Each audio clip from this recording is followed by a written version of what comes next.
Yeah. So advanced disputing, right? That's what we're covering today. It's not basic disputing. That's not what this course is.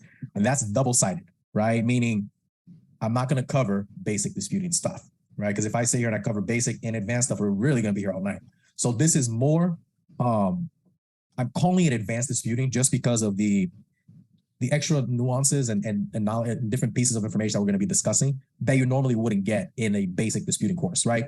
I'm assuming that everybody here already knows how to read a credit report. I'm not going to pull up a credit report and say, well, this is a charge off and this is a late payment and this is, right? That's basic disputing. So if you sign up for advanced disputing, this is advanced disputing.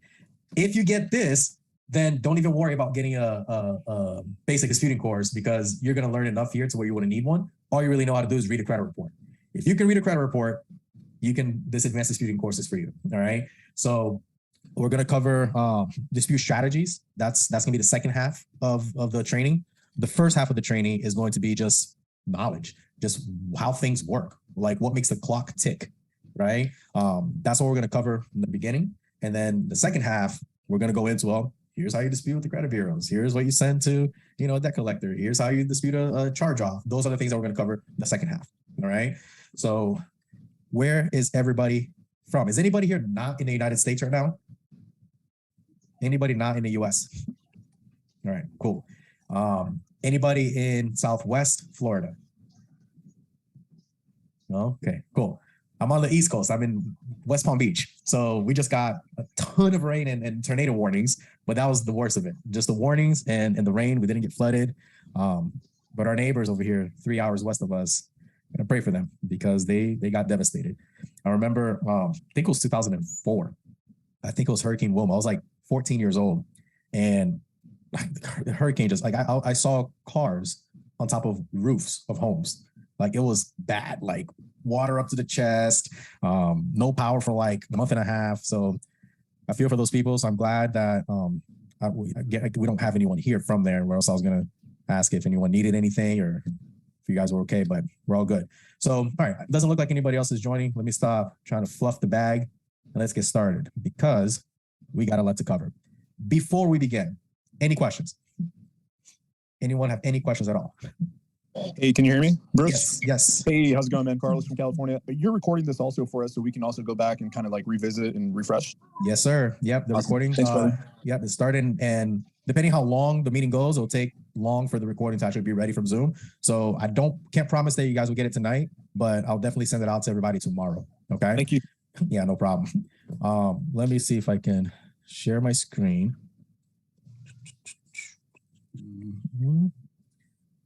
There. I'm going to show this one. Actually, we're going to move this.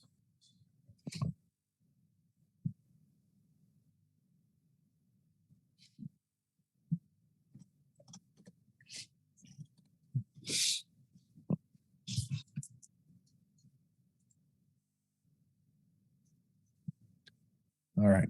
Can everybody see my screen? Yes? No? Can you all see my screen? All right. Yes. Great. I want to be able to see you guys here too. All right. So here's how we're going to do this. If I just let somebody in, so let me give them enough time to come in. All right. So questions. I'm going to be stopping. I don't know if every slide I'll stop, but when I cover things that I feel are like a little more detailed, I'll make sure that I stop and ask if anyone has any questions. Okay. Now, as I'm going through this, if you have questions, here's what I'm going to ask you to do. Okay. In the chat, write them down and send them for two reasons. Don't wait to ask later because you will forget. Because we're like by the time we get to the next point, you already forgot what your question was. So just type it in the chat and send it. I'll get to it. I promise. Right. And again, the second reason why I'm asking you to type it in the chat is so that I don't miss anybody's questions. Right. So when, let's say, Colleen has a question, she's going to type it in the chat. And then when I'm ready to go address questions, I'm going to go up to the chat and I'm going to start reading questions one by one. So I'm going to say, all right, Colleen, I'm going to address your question. And then You can unmute yourself. We'll have a discussion back and forth if needed, and we'll answer the question that way. And then I'll go down to the next question. And then I'll move forward with the training. And then I know Colleen's question was the last one I answered the last time. So I'm going to start from there again and so on and so forth. That way we keep it organized. I don't want to miss anybody's questions. There will be plenty of time for that. Again, like the last training, I'm not putting an end time on this, but I'm also not trying to be here for 4.5 hours. However, if there are things that are more detailed that I feel like, man, let's really take some time to dig into that, I can send you guys a link and we book a one-on-one. All right. Again, I want to make sure that you guys are happy with what you're getting, and we'll get the ball rolling. Javier, you have your hand up. What's going on, brother? Hey, can you hear me? Yes, sir. Oh, good evening, everybody. I had a question. Will we be covering any Metro 2 disputing or challenging? We're going to cover Metro 2, but this is not a Metro 2 training, right? Metro 2 is a huge important factor in disputing because we need to know what it is. But I'm not going to sit here and tell you how to write a Metro 2 letter or which attack to send or which Panda attack to do. Like, we're not doing that, right? Okay. But I'll tell you the strategies that I'm actually going to cover are factual disputing stuff. And I will explain why my preference is factual primarily over Metro 2. We do both. In every letter that we send, we do both. But factual is what leads the way. Metro 2 is there as like a blanket. Okay. So it's definitely important. It's definitely important to do both. All right. Okay. All right. All right. Let's get ready to rock and roll. No problem. Any other questions before we start? No? So you said, Justin here. So you said that you do a combo of Metro 2 and factual. Do you do them 2 different times, or do you do it in the same letter? Hang on 1 second.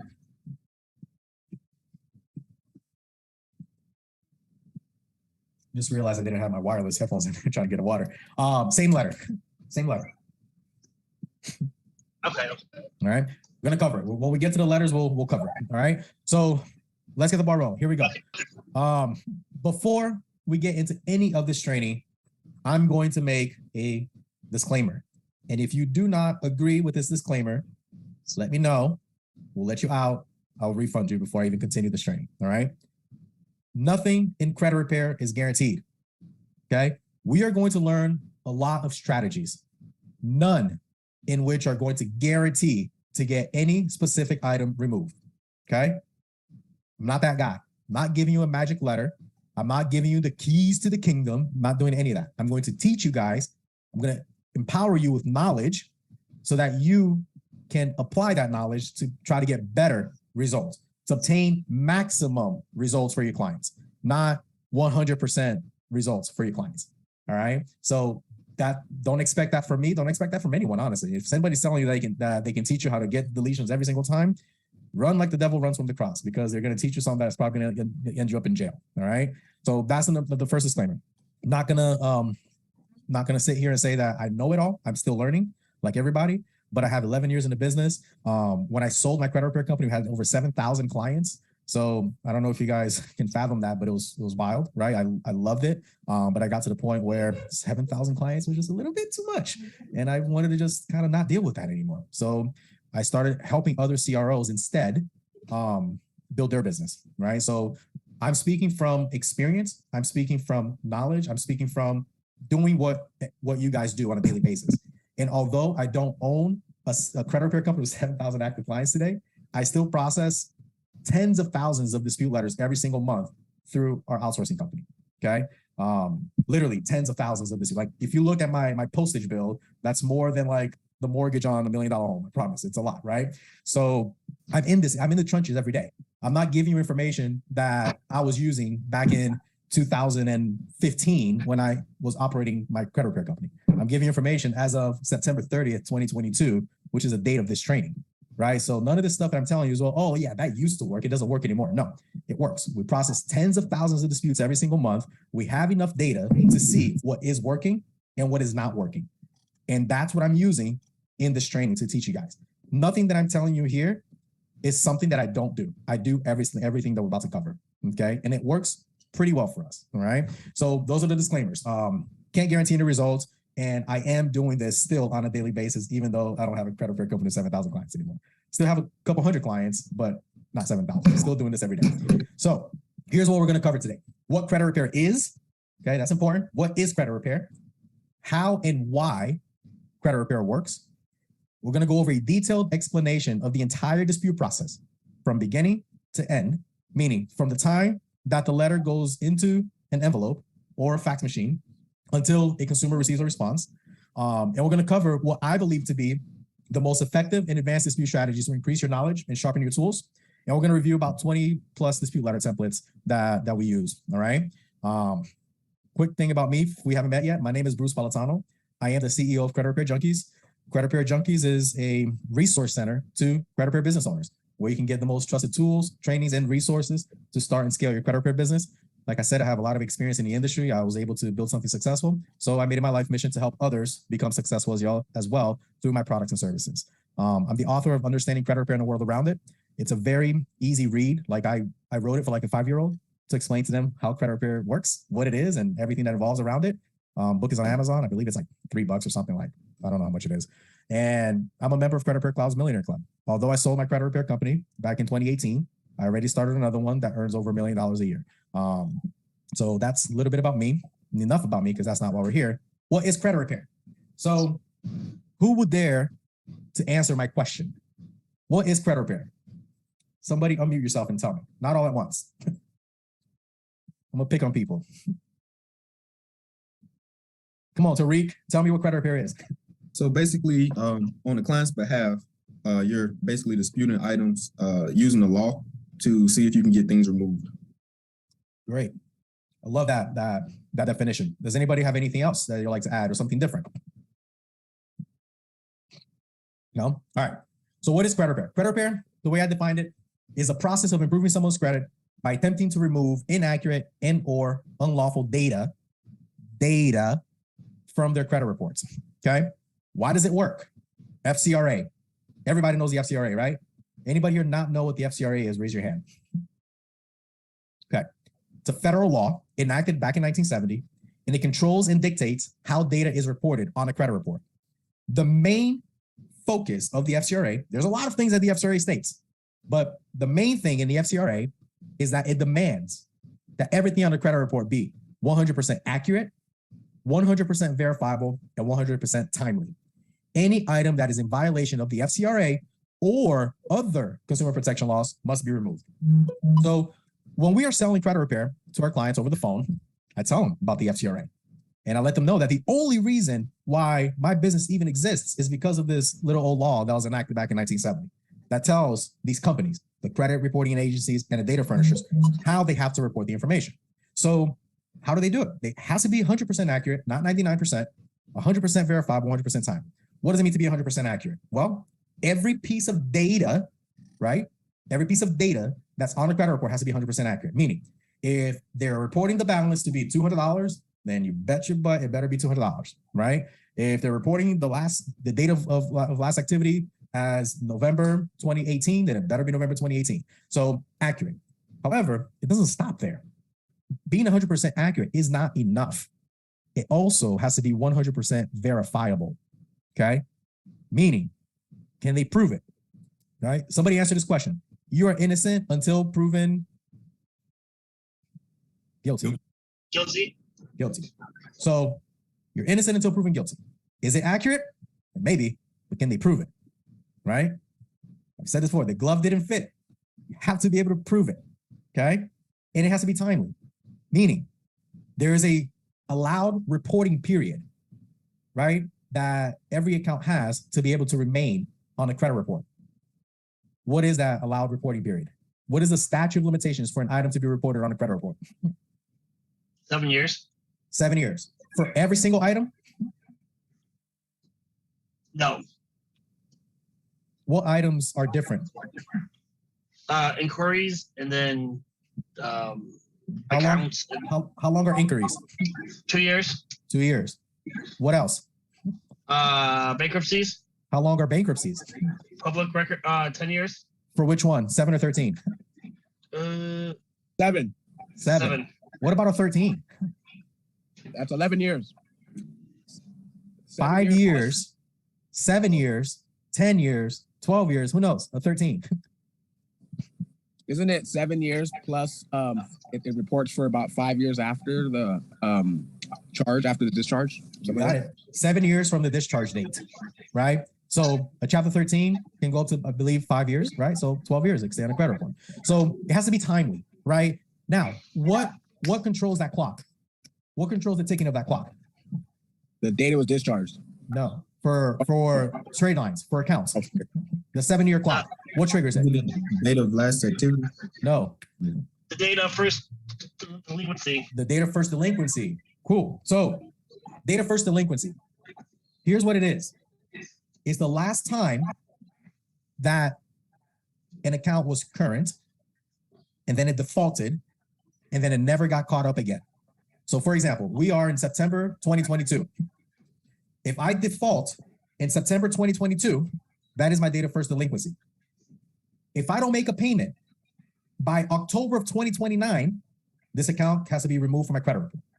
Okay, now let's say 5 years from now, September of 2027, I finally make a payment, right?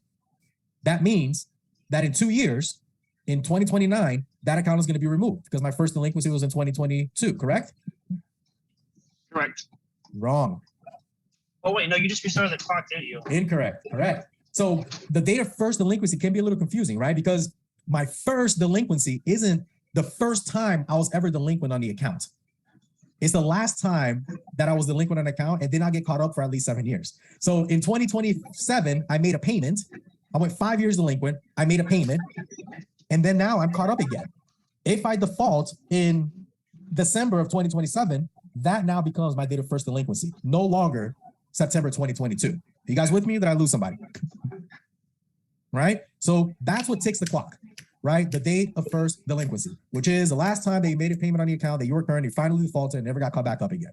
That's what ticks that clock, okay? Now here's what's interesting about the 7 years, okay? If I remove, or if an item is removed from a credit report for whatever reason, credit repair, 7 years went by, is the debt still owed? Yes. Can the debt still be collected? Yes. Yes. Depends on your statute of limitation. Right? So there's a statute of limitations for the reporting period, and there's a statute of limitations for the debt to be collectible. Those dates are different. Every state and every type of account has a different statute of limitations to be able to be collectible, right? So I'll give you an example. I'm in South Florida, right? Credit cards have a statute of limitations of 4 years. So that means that after 4 years of me being delinquent, the credit card company cannot sue me for that debt. That's what it means. Collectible. They cannot sue me for the debt. It can still stay on my credit report for 7 years and it's going to fall off, right? But here's another one. Anybody here in Connecticut? Do I have anybody here in Connecticut? Who wants to take a wild guess what the statute of limitations in Connecticut is? Is it 10 years there? 15 years. 15. So the default, 7 years goes by, it comes off your credit report. They can still hit you. They can still sue you for another 8 more years after that. So again, being timely on a credit report has nothing to do with the debt is no longer owed, right? Oh, the debt got removed, you no longer owe it. Don't tell your clients that because they might find themselves in court because of what you tell them, right? So that's what the FCRA says. It's like credit repair, how we explain it to our clients, we dummy it down, right? It's like driving a car, right? I drive a white car. Can I get pulled over and get a ticket because I drive a white car? Because the cop does not like the color of my car? No. Why not? Because in order to get a ticket, I need to be violating traffic laws. Can't pull me over and give me a ticket simply because you don't like the fact that I drive a white car. Now, if me driving my white car 100 miles an hour on a school zone while the light is on, you don't give me a ticket because I'm violating a traffic law. Credit repair is no different, okay? In order for an item to legally have to be removed from a credit report, it must be violating any of the numerous consumer protection laws that the government put in place that dictates how items need to be reported, including the FCRA. There are many others. The FCRA is just the main one, right? So if the banks, the credit bureaus, the debt collectors are following the law to the T, they're not legally required to delete that account. Do you know, before you start the credit repair program, do you know if the credit bureaus and the data furnishers are all following the law to the T? You don't. You don't know until you start. You don't know until you start asking for stuff and they're not able to provide it, which by law they have to provide, right? So that's pretty much the meat and bones of this thing is leverage laws. The name of the game is leverage, okay? Today, we're gonna talk about leverage. Advanced disputing is about compiling as much leverage as you possibly could, right? The credit bureaus have a budget for lawsuits, right? You know how I know that? Because I have a budget for lawsuits. Big companies, big corporations are oftentimes involved in legal proceedings, right? So I had a clown who copied my website word for word a couple months ago. Had to sue him. How much did it cost me? $6,000.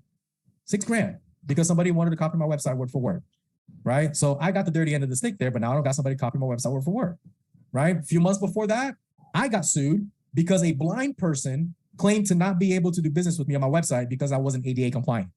That cost me $12,000. So lawsuits are just part of doing business once you get to a certain level, right? The credit bureaus are at a level way, way above a lot of these corporations, and they get sued a lot. So they have a budget for lawsuits, right? The reason why I'm telling you this is don't stand there and expect the credit bureaus to, oh, shoot, we made a mistake. We must delete, because that's not how it's going to happen. Realistically, right? Legally, that's how it should be. Realistically, that's not how it works. And we all know that, right? How many times have you pounded an account that obviously has an inaccuracy on it, but it comes back verified every single time, right? I have a bone to pick with the credit repair space. Only one bone to pick in the credit repair space, because offering credit repair services is like this. It's like walking into Walmart and looking and buying a TV, a 65-inch TV. The sales guy says, that's the box right there for the 65-inch TV. But when you take it home, it may have a 65-inch TV. It may have a 32-inch TV. We don't know. We'll find out when you get home and you open the box, right? We cannot sit here and guarantee a certain outcome to the customers. The customer comes to you with the charge-offs, with the repos, with the late payments. You can't guarantee to them that you're going to remove the stuff that they are paying you to remove, right? So that's like going to Walmart and getting the 65-inch TV box and finding a 32-inch TV in there instead. You don't know, like you can't guarantee the result. So your ability to offer your service is heavily dependent on what you have no control over, which is what the credit bureaus and the data furnishers are going to choose to do or choose not to do. Does anybody disagree with me? If anybody disagrees, speak now, forever hold your peace. Your service, the service that you offer, is heavily dependent on something that you have no control over. That's the one bone that I have to pick with the space, right? So creating realistic expectations to your client is the absolute bare minimum that you should be doing. Because if you can't guarantee a result for them, then you can at least guarantee them your transparency, your honesty, and you can tell them what you're going to try to do for them and how you're going to do what you're going to do, right? So that's the one thing about credit repairs. Like you can't, I wish you could guarantee results. Man, if you can guarantee results, we'll all be billionaires right now. All of us, right? Because trust me, people are willing to pay, right? But we can't. So getting tools and getting different strategies can only help you do more to potentially get better results for your clients, right? So that's credit repair. That's how it works. Let's talk about why credit repair does not work. Okay, I have 3 reasons here that I came up with why credit repair does not work, okay? Credit repair does not work when a client is still struggling to pay their bills on time, right? It's like you're trying to, I don't know if you've seen those videos before, like people on the beach, like, you know, taking off their sand and then somebody's like pouring shampoo on them over and over again. And they're like, oh, I can't get this shampoo. If they're still behind on their bills, what are you doing? You're taking their money that they could be paying their credit card on time with instead, right? So credit repair is never going to work for that person because you're going to help them hopefully take 2 steps forward, but they're going to take 10 leaps back. So credit repair doesn't work for those people, right? Another reason why credit repair doesn't work is client has recently my opinion, within the last 6 to 12 months, worked with another credit repair company. Okay. It works. It's not effective. Okay. Let me help you understand my reasoning behind this. Okay. For the sake of the example, Colleen, you and I are married. Okay. We get into a fight. We get into a dispute. I'm the guy, so I lose that fight. Right? I'm on the couch. I lose the fight. What are the chances that 30 days from today, 90 days from today, 6 months from today, I bring that fight back up and win it? What are the chances? Not good. Not good. Now, what are the chances that I get Devin to fight for me and win it? Even less, right? Okay. We got into a dispute. I lost. Now let me bring it back up and see if I can win it. Right? I'm not saying you only get one shot at this to do it right and to get great results. What I'm saying is, if the stick is dirty, it's dirty. Right? It's going to be very difficult for me to try to pick up where someone else left off. Even if I know what they did, doesn't mean they did it my way or the way that I would have done it. Right? So it's an uphill battle. Right? You got that client needs to have such a realistic expectation. Look, I don't know what those other people did, but I'll tell you right now, I'm fighting an uphill battle. I'm taking over a fight that I didn't start, and I'm trying to win it for you. Right? The chances, hit or miss. Right? But here's what I will tell you. If we don't do anything, it's just going to stay the way it is. If you let me do this, we at least have a chance of trying to fix it. So it's your choice, Mr. Customer. Right? You do nothing, it's going to stay the way it is. You let me try, hopefully we'll get something done. Right? You created a realistic expectation for that client. They're going to appreciate that. They appreciate the honesty. Right? And lack of knowledge and know-how. Credit repair doesn't work if you don't know what the hell you're doing. Right? It won't work. You keep doing the same thing over and over and over again, expecting different results. That is insanity.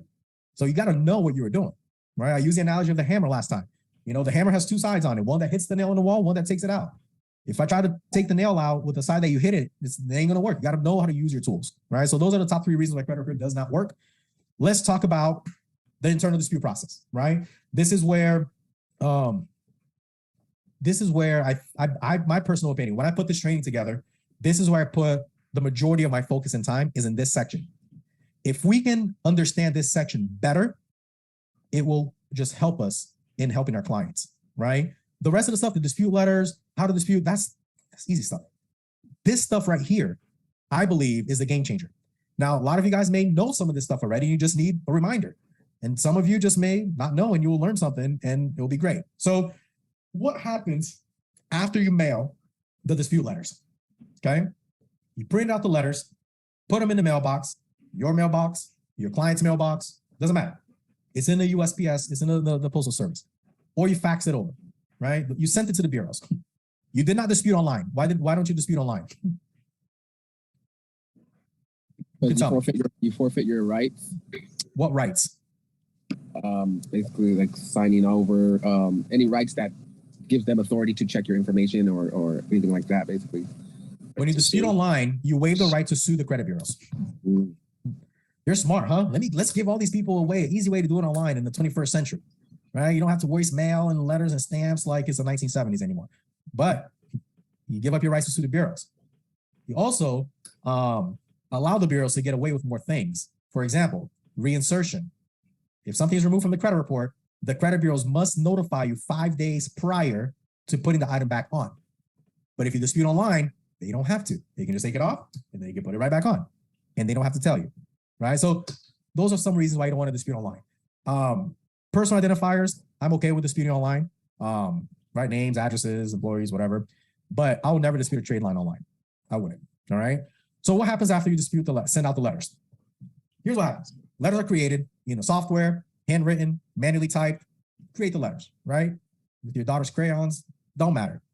Letters are mailed or faxed. Never dispute online. Third-party mailing solutions are okay. Letter stream is okay. Postalocity is okay. Lob is okay. All of that is okay.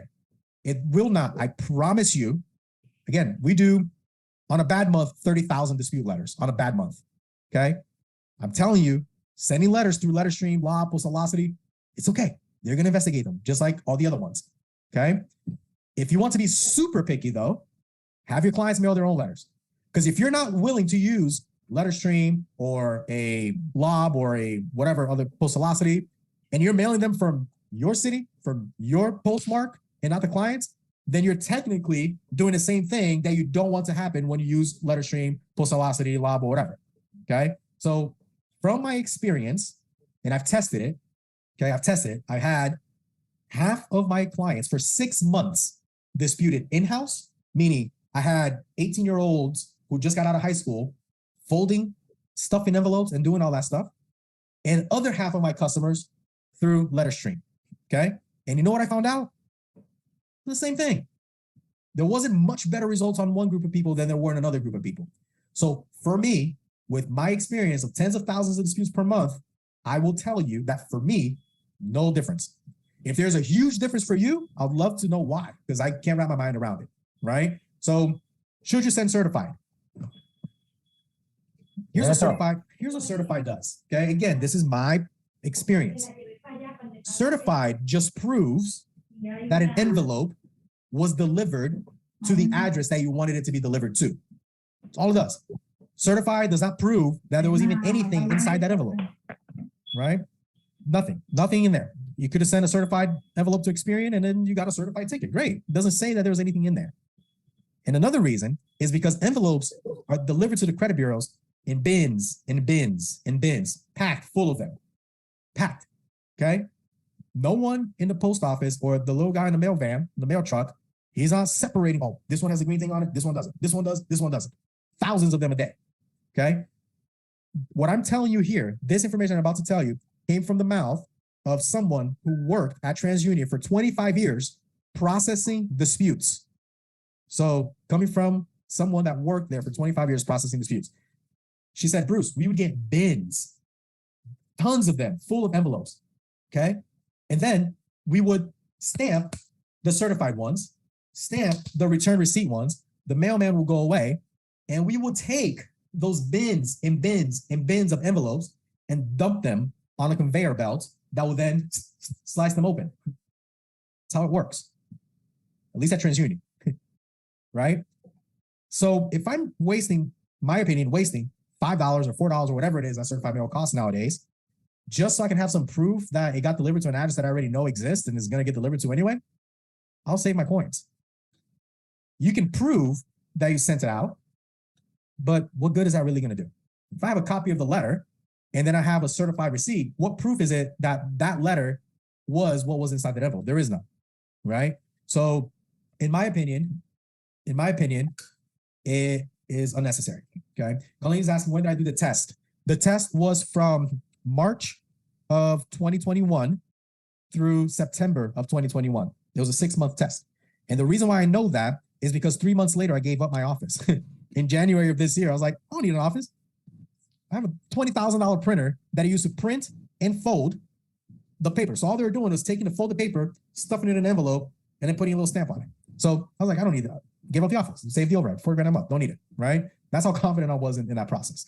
And I'll tell you, we still don't mail anything through the regular mail. Everything that we do is LetterStream or Lob or Postalocity.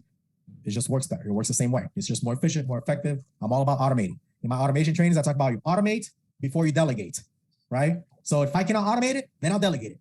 But I found a way to automate the way that we send out dispute letters, so I don't have to hire people and pay them for that. All right. So then all envelopes are machine opened, and a human sorts through all of those letters, every single one of them. Okay, and they put them in different piles, different category piles. For example, letters that come from an attorney, obviously with an attorney letterhead, they go in one pile. Same pile that third-party disputes go in, right? With attached power of attorneys, that pile. Then you get another pile that are consumer letters. How can anyone be 100% sure? You can't, right? Can't. Consumer letters. Then another pile, letters that are attached with supporting documentation.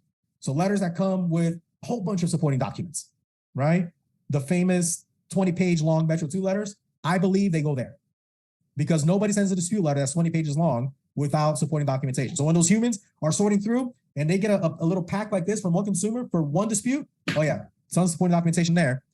And then credit repair company letters, right? They have a pile for that. They all still get investigated. All of them still get investigated for one reason and one reason only. no one can be 100% sure if a letter is from a consumer or a credit repair company, right? I'm a consumer, am I not? So if I sit here and I go on my computer and I type up a letter disputing stuff on my credit report and I send it out, who gives the credit bureaus the right to say, I'm not going to investigate that because it's a credit repair company? Where in the FCRA does it state that?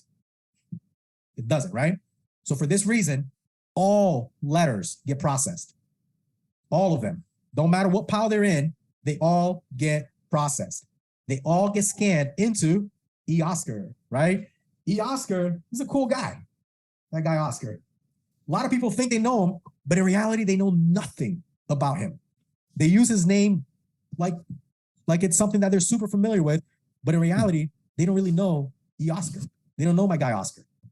eOscar stands for Online Solution for Complete and Accurate Reporting. Okay, the 3 credit bureaus plus the 4th one, Innovis, own eOscar. They created eOscar to make their lives easier. They were getting thousands and thousands and thousands and thousands of dispute letters per month. Okay, and there was a lot of work that they had to do with those letters. So they all get scanned into eOscar. And eOscar is like a telephone. It's like Zoom. We're on Zoom right now, right? eOscar is Zoom, meaning it's a way to communicate. It's a way for the CRAs, the credit reporting agencies, to communicate with the DFs, the data furnishers. eOscar is the avenue, it's the way in which the credit bureaus communicate with the data furnishers, okay? A human has to code the letters. eOscar, contrary to what you believe, and I swear, after this training, go online and lose yourself in eOscar research, and you will not find anything different than what I'm telling you, okay? eOscar representatives code the letters. We're going to get to the codes in a little bit, but that's how it works. What is an ACDV? I'm not going to leave you hanging. We're going to go back to that. An ACDV is an automated credit dispute verification, okay? The code that is entered into eOscar is for the credit dispute verification. It's for the CDV. With eOscar, they were able to automate the way that that code is entered and sent to the data furnisher. Hence the automated credit dispute verification, ACDV. Those codes, okay, are entered in by a human. It's one of 3 that, let me mute. How do I mute people? Mute. I can't find it. Anybody know where I go to mute? More. All right, they're muted. Okay. The code it's a 2 to 3 digit code that the dispute comes down to, and the representative can enter up to 2 more lines of information regarding that dispute. That ACDV is then sent from the credit bureau to the data furnisher. For the data furnisher to receive, investigate, and then respond back to the credit bureaus with the ACDV. So an ACDV is a form that the code goes in and is sent from the credit bureaus to the data furnishers for the data furnishers to investigate that code and respond back with code through the ACDV back to the credit bureaus. Okay? If you have any questions about the ACDV, type them in the chat. There's another thing called the AUD, Automated Universal Data Forms. This is another form like the ACDV, but it's a form that is used by the data furnisher to report information to the credit bureaus. And it's sent through eOscar to the credit bureaus. So eOscar, again, is just a means of communication between the 4 bureaus and a data furnisher. They talk to each other using ACDVs and AUDs. The ACDV is for credit disputing. Credit bureau receives a dispute letter, it gets coded into an ACDV, that through eOscar goes to the furnisher investigates the code, puts another code back into the ACDV, comes back to the credit bureaus package that up and send that to the client as a result, right? If the furnisher has to report information to the credit bureau outside of the regular reporting period, of the regular reporting cycle, they will do so through an AUD. So they will submit an AUD through eOscar to the credit bureau to say, update this, change this, do that, when they're updating information outside of their regular cycle, okay? So, Javier, you with me? I'm here. All right. What is Metro 2? What is Metro 2? Here we go. There's an awesome website called whatismetro2.com by my good friend, Dustin Ball, right? He's not here because it's his anniversary today for his 2 months and he's out to dinner with his lovely wife. He's going to see this recording. Congratulations, guys. But he put a website together called whatismetro2.com to explain what Metro 2 is, right? So let me put it simply to you guys. Metro 2 is the language, in which you've heard a million times, but let me try to explain it maybe a different way, in which the credit bureaus and the data furnishers communicate. So I'm an analogies guy. Let me give you guys an analogy, okay? I'm Experian. Javier, you are Capital One. Zoom is eOscar. English is Metro 2. Bruce is communicating through Zoom with Javier in English. Experian is submitting Metro 2 codes to Capital One through eOscar. I'm going to take it a step further. Right now, all you guys see is my handsome face, right? And a whiteboard and a microphone and a hat and wired headphones like it's 2002, right? What you don't see is all the code that Zoom is running to give you this clear picture. I don't know what code they use, if it's JSON or JavaScript or HTML, but there's a ton of code running in the background for you to see my beautiful face. But the raw data, the raw code, you do not see. That's Metro 2. All right? Metro 2 standardized how the communication happens. Think about it. A mortgage account has different types of information than a collection account, but both have to somehow get communicated to Equifax. So Metro 2 standardized how the communication happened. It's like we're having this training and I'm speaking in English to Colleen and Japanese to Devin and, whatever, Spanish to Javier. It doesn't work. So there had to be a standard way for it to work. That's what Metro 2 is, okay? So these forms, these ACDVs, these AUDs, they're compiled of Metro 2. So I don't know the Metro 2 codes. I never got into dig into them. There's 300 pages of code and stuff. I didn't geek out like that. Dustin did. If you have questions about that, my boy Dustin can help you. What I will tell you is that when you see a credit report, visually, you see account name, boom, account number, boom, date open, November 2022. The raw data does not look like that. The raw data is like, it's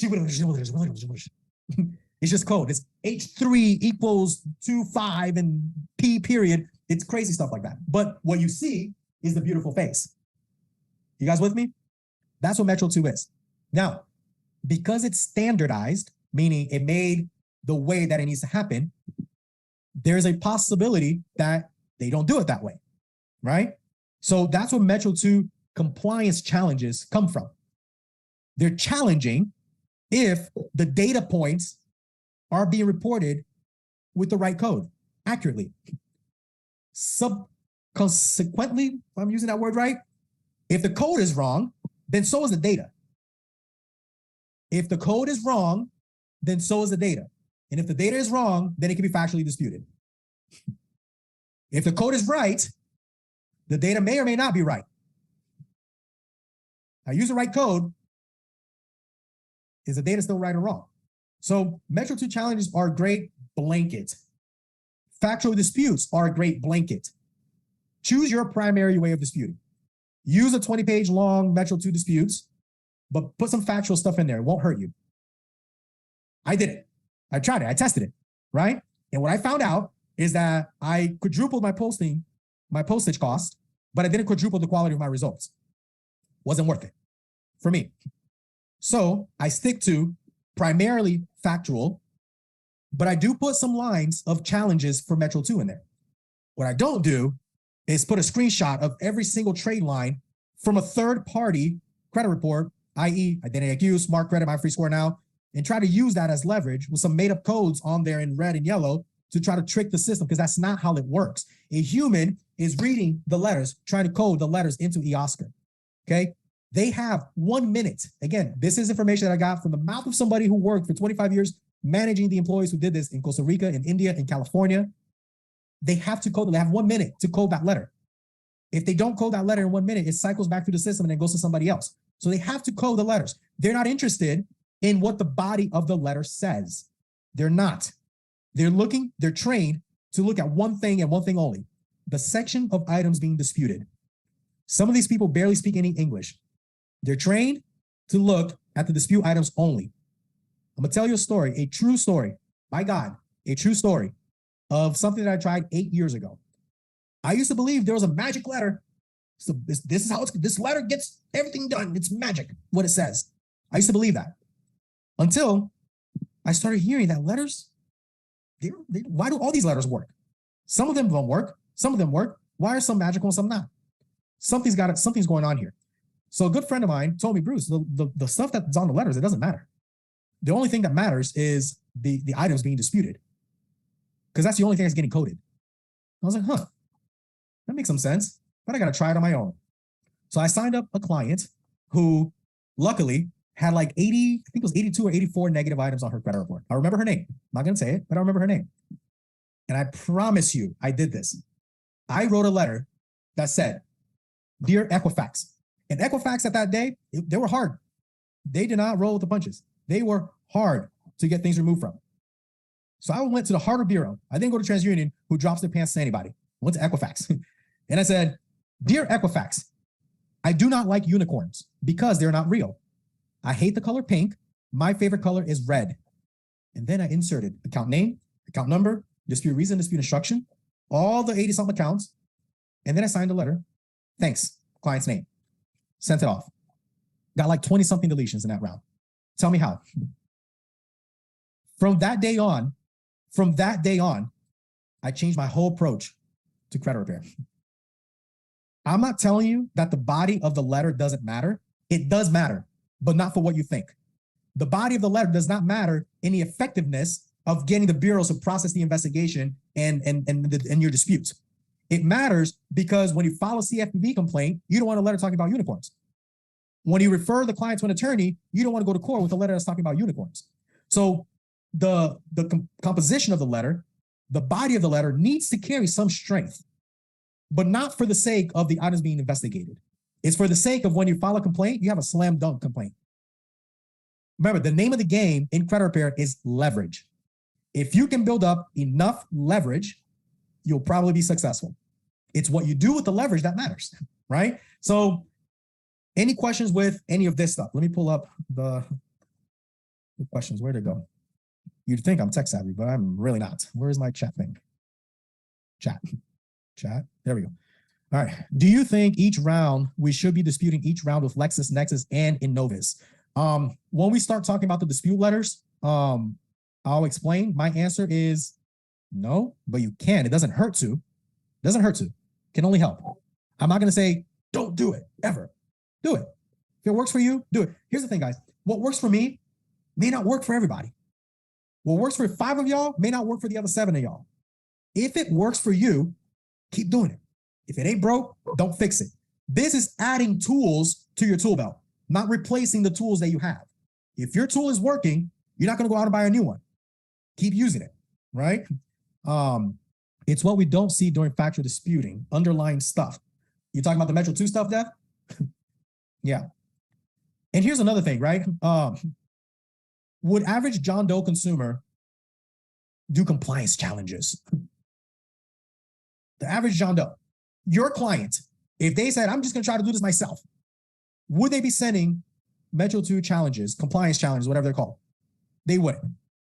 That letter is probably going to get piled in either the credit repair pile or the supporting documentation pile, right? Don't matter. They're still going to get investigated, but there's a reason why they have piles, right? So the most successful people in credit repair are the ones who really put themselves in their client's shoes and walk, talk, and act like they do, right? There has to be some sort of, there can't be a disconnect.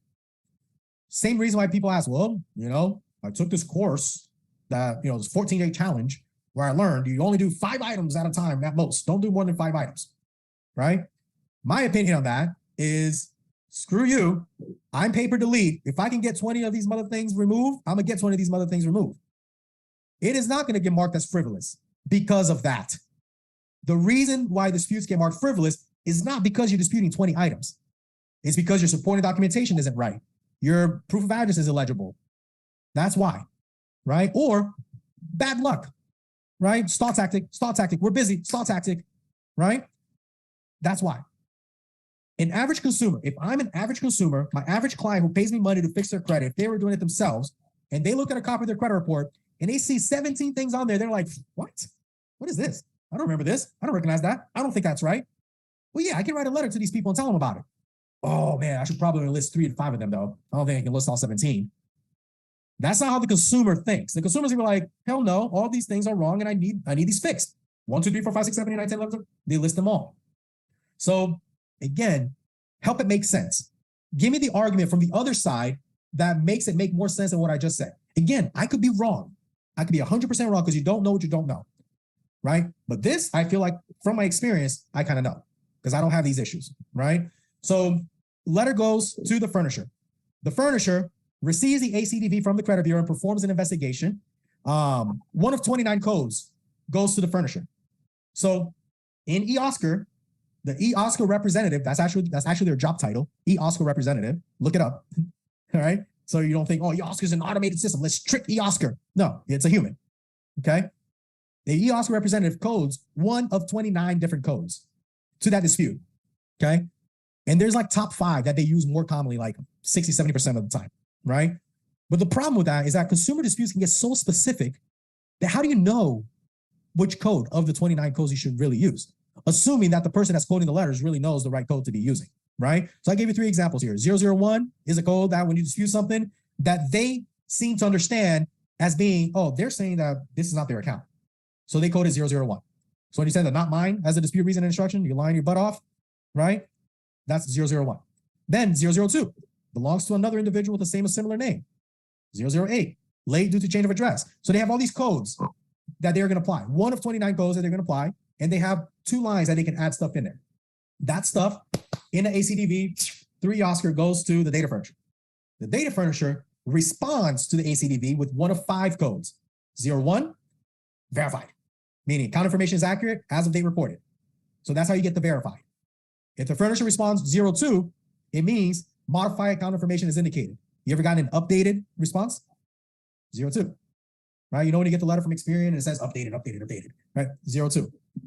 03, woohoo, deleted. We got this name, we did it. 04, misrouted ACDV. Hey, buddy, you got the wrong address. This was supposed to go to Bank of America, not to me. I'm Capital One. That's what A04 is. 05, delete due to fraud, right? Delete due to fraud. Identity theft, police reports, that stuff that triggers the 05, right? So that's how it works on their side. Now we can understand, now we can start to strategize how to work on our side of things now that we know how their side of things work. You guys agree with that? Is it helpful to know how their side of things work for you to do your side of things better? Yeah? Yes. I'm just curious. Please be honest. Please, honesty for me. I'm just curious. Who in here, and in the recording, if you watch it later, please send me a message or an email. Who knew all of this stuff that I just covered? All of it. Who has not learned anything new yet? Please be honest. You can send it privately to me in the chat. Instead of to everyone, send to Bruce only. I'm not going to call you out. I just want to know for my own sake. Who knew everything? Who has not learned anything yet? Because some of y'all probably been in the game longer than I have. And if you've known all this stuff, then man, I need to up my game too. I just need to know. Okay. Dang, all of y'all already knew this? No, I'm just kidding. So we understand the other side. I'm gonna run through it real quick. 30-second elevator pitch, right? Here we go. Envelope gets mailed. Bins and bins and bins and bins of envelopes get delivered to the credit bureaus. Somebody's out there with a stamp, stamping all the certified and return receipts. All the envelopes, boom, conveyor belt. Certified, non-certified, all go conveyor belt. Machine opens. Human skims through the letters, piles them, right? All of that stuff gets scanned into eOscar, where a eOscar representative has 1 minute to find a dispute item list 01, 07, 38, 001, 1003, 103, coding the letters, right? Letters coded, ACDV, sent to the data furnisher through eOscar. Data furnisher receives it, receives the code 01, right? 001, not mine, not his or hers. So now Capital One has to investigate, is this theirs or not? So they investigate, boom, boom, boom, boom, boom, and they reply, 03, delete account. Can't find it in our thing, it's not theirs, right? Or 01, yep, their account. I can verify that. And they respond to the credit bureaus. The credit bureaus get that response, package it, sends it off to the consumer. That's how the backend works. Any questions before we move on with any of this backend stuff that we just covered? We're doing good. 1 hour. It's not bad. Man, I'm surprised. Am I keeping you guys awake? Is anybody falling asleep? Nobody falling asleep? Okay. All right. So I'm doing good. Good job. Good job, Bruce. Good job. Good job. All right. Yes. Go ahead, Javier. Oh no, go ahead. You good. You good. Keep going. No, I'm good. I'm about to give you guys a bathroom break because we're going to get into the second half of this stuff. Okay, you got it. Did you have anything you want to say? Any questions? No, you good. You good. Go ahead. All right. I'm going to give you guys 3 minutes. It's 8:41 my time. At 8:44, I'll move on to the next slide. I'll take a breather, go to the bathroom, sit there, look at each other. I don't care. We're going to give you guys 3 minutes. All right.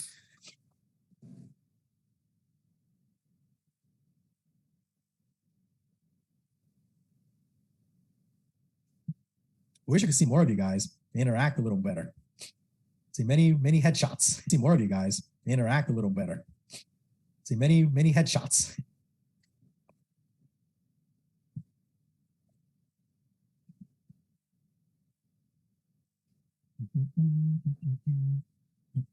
Hey, Bruce, I got a question. Yes, sir. So when they're getting coded manually by the worker there, are they, you said there's 29 total codes. Are they just using random 5 codes, the top 5 out of the 29 when they, I don't know if they're randomly using them. I know there's research that proved that. I was doing a lot of research when I was putting this training together. And if I can find the link where I saw the stuff, like it was actually like a report, I think from the FTC, where they took the codes, like let's see what consumers are using to dispute. And it was like the top 5 that are most commonly used. So it could either be because those really are the most 5 common disputes, or because whenever they're in doubt, they just choose one of the 5. I don't know, right? I mean, I don't work there, so I don't know. As far as what I know about the coding process is the human codes it, and to the best of their ability, right? To the best of their ability. One thing that we didn't cover, and I'm going to cover when everyone is back here in a minute, is what happens when there's no response from the furnisher, right? So, because that's really important as well. But does that answer your question? I wish I could be more helpful when that question was. I just don't know enough to answer that question because I don't have proof that whenever they're in doubt, that's what they do. I can only assume. Yeah, no, it sounds a reasonable answer because I've disputed many times, and their dispute code that they say was like account not mine or whatever, balance, it had nothing to do with what my dispute letter was. Yeah. So that sometimes that happens, right? And it's aggravating because that's not what I said. It's like you're putting words in my mouth. Like I didn't say that, right? And sometimes, again, they have to get the coding done. They have to get the coding done because they have to get that ACDV over to the data furnisher, right? They know they got to do this stuff within 30 days. So this coding part is done in the first 5 days, right? In the first 5 days, this is done. And then in the next 15 days, normally they get the response back from the data furnisher. And then another 5 days or so, they package it and send it off to the consumer, right? So we've always done our rounds every 35 days, okay? Why do we always do 35 days? Well, the credit bureaus, right, they have 30 days to investigate from the dates that they receive the disputes. So if I'm doing my rounds every 30 days, I'm 5 days behind because it may take 3 to 5 days for the credit bureaus to even get them in the first place, right? So we do every 35 days because we think 3 to 5 days for the bureaus to get the dispute. Now the 30 days starts from when they have to investigate, and their systems are automatically updated through the ACDV. So when I refresh the credit monitoring, even though the consumer didn't get the response back yet, their credit monitoring should already be updated with the information that the bureau's updated in their system. So that's why we do every 35 days. Now, if you're the kind of person that you want to wait until you want to give enough time for your client to even receive the responses before updating the reports, then you want to look into 40 to 45 days. But normally, 35 days has always worked for us. So what happens if the data furnisher does not respond to the ACDV? Who knows? Ask me, happens. What happens? I heard a client have the same problem. They have 3 months, no response. So I don't know. So the credit bureau sends the investigation over to the data furnisher, the ACDV. The data furnisher does not respond to the credit bureaus within that 30-day time frame that they have to close the dispute in their system. What happens? I was told before that it has to get deleted. Is that not true? Yeah. It's what's called a soft deletion. And then 3 months after that, or 6 months, they can reinsert it. Not necessarily. Not necessarily. There has to be a response from the data furnisher through an ACDV, and the ACDV only gets responded when the data furnisher processes the investigation and responds. Oh, here's another fun fact. Here's another fun fact. I don't know if this is still true today, but about a year and a half ago, this was true. Okay, and it was true up until a year and a half ago. I don't know if it still is. I assume it still is. I don't see why it wouldn't be. Did you know that it's not free to report information to the credit bureaus? Did you know that the data furnishers have to pay the credit bureaus to report? Yes, I did know that. Yeah. Well, how do you think they're paying the credit bureaus? With Right. Oscar money. It's crypto. With crypto? Who said that? I did. I don't know. That was hilarious. So if the furnisher doesn't have any funds in their Oscar account, they cannot reply to the dispute. Right? Now, it's funny, right? Why would, Experian, TransUnion, and Equifax, Burger King, McDonald's, and Wendy's. Okay? And then you have Tesla Motors. Why would Tesla pay McDonald's money for anything to help them with their business? Meaning, why would Bank of America, a private-owned company, pay money out of their pockets to another private-owned company, Experian, TransUnion, and Equifax, to report information? Do you not think they know who owes them money? Don't they have their own records? Why would a private-owned company choose to pay money out of their own pocket to another private-owned company to report information? For what? To leverage the consumer to pay. To give them a reason. Hey, if nothing happens to me, if I can still go buy my house, my cars, live large, because my credit is great, then I don't need to pay these people. No, there's no consequence. So to help ensure that I get paid, I will pay money to somebody else who can help make that happen. Does that make sense? So that's why, man, these credit bureaus, they make money. A lot of it, right? They love processing disputes because they make dough every time, right? That's money they're getting from every ACDV that is responded. So they're making money. Does that make sense? When it's not responded, the item gets soft deleted. It gets hidden from the credit file. So you pull the credit report and it's not there. The data still exists in the bureau system. There's a difference between that and the 03, which is delete the data. So, I'm sorry. Do we write our questions in the chat? Yeah. No, go ahead. So if they do not respond in that in that time frame, if they do respond after that 30 days, does it come right back up? Yeah. Because now the data no longer has to be suppressed. Okay. Right? So there's a difference between suppressed data, the soft deletions, and an actual deletion. So this is cool, right?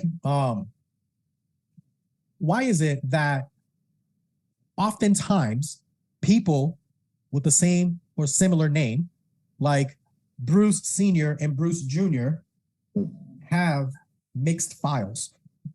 Is it because my son is stealing my identity or I'm stealing his? No, not always. I mean, sometimes it happens. You got some crazy people out there. But the likely answer is that the credit bureaus have their data mixed up. A credit report does not exist. Nobody has a credit report. No one has a credit report. The credit bureaus do not have credit reports. The credit bureaus have a ton of data in a pool. Picture a huge swimming pool full of little tadpole datas, right? Just data. Not organized in any fashion. They're not organized by somebody's unique social security number so that there is no mistake who this belongs to. That's not how they organize it. You think they would, right? But they don't. So a query is entered into their data system.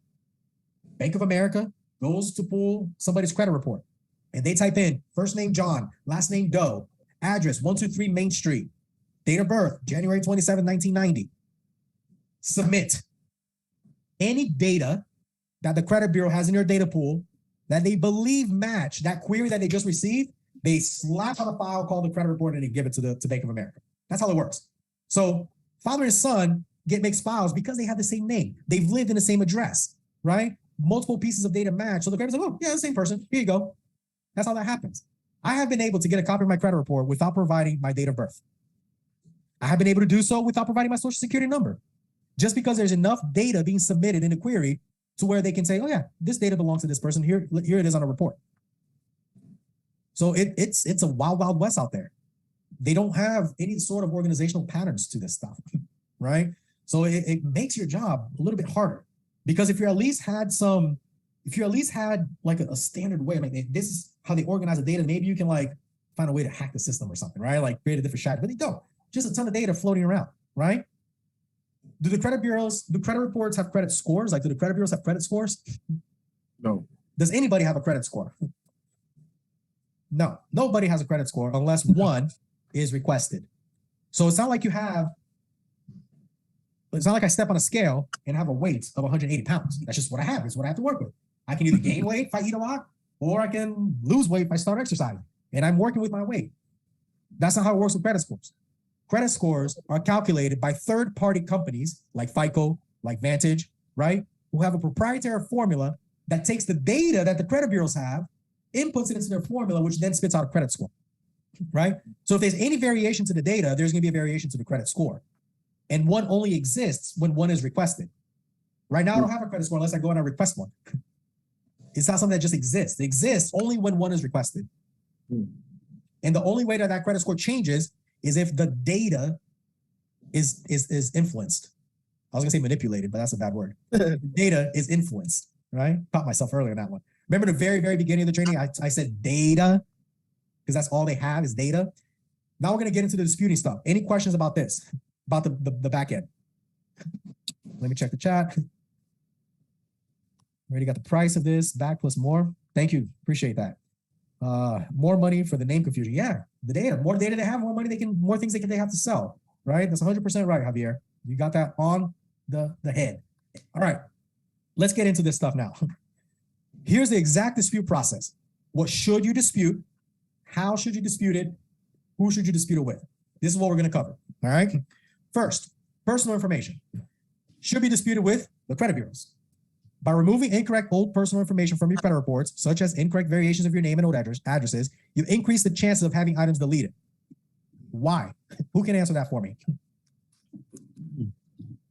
Because usually some of your personal information is attached to your old personal information is attached to your accounts, to old accounts. Okay. So does that mean that So if you delete your old personal addresses, maybe that's something that's linked, for example, to an account current, that's an old address, gives them more basically more work to do to try to prove that? Correct. You're not 100% right, but you're not 1% wrong. You're like between the 99 and the 100. So if you remove an old address, does that guarantee that accounts tied to that address get removed? No. So why not? What is the missing piece that doesn't allow that to happen? Or what is the reason why it increases the likelihood of it being deleted then? We can look at it either way. Remember when they get the ACDV and they have to verify the account? Mm-hmm. So that's one less piece of information that they have that they're able to match up to properly verify the account. Yes. Yeah. Right? So that's why. I was going to say something. So I don't hate Metro 2. I'm good with Metro 2. I know there's a lot of people here that do Metro 2, right? My personal opinion on why Metro 2 is effective is because there is a code. I don't know it off the top of my head, but it's a catch-all code where the people trying to code that letter, they have no idea how to code it. So they input the catch-all code, which is check everything because we don't know what they're saying. So now the data furnisher has more things that they need to go through and verify and check and prove in order to verify the account. So when the catch-all code gets activated, it causes the deletion because I'd rather just hit 03 than having to go and verify all this crap. My personal opinion. This isn't facts, okay, guys? This is my personal opinion on this. I believe that one of the major reasons why Metro 2 disputes are effective, I'm not telling you not, why they are so effective is because of that, right? If you've done Metro 2 challenges for more than 6 months, you've probably had more than a handful of clients, more than a few clients, where, man, you sent attack after attack after attack, and there's no deletions. But then all of a sudden, boom, you get like 30 deletions. That happens, right? With Metro 2 stuff. So explain that to me, right? Is it I'm sick and tired of having to verify every single piece of this account every single time? Or is it I just don't want to do it? I don't know what it is. I honestly don't know. I personally believe that that's what it is. I believe that it's a catch-all, and then they don't want to either want to deal with the catch-all or they cannot verify the catch-all, and therefore they update, delete, whatever, right? That's just my other 2 cents on there that I forgot to mention about the Metro 2 when we're talking about it. So that's one less piece of information. When you remove an old address that's tied to an account, that's one less piece of information they're going to be able to match up to verify the account. So that's why removing old addresses work. Now, who here struggles with removing addresses and names sometimes? I do. I do. Okay. Do you know why though? With Experian. Do you know why?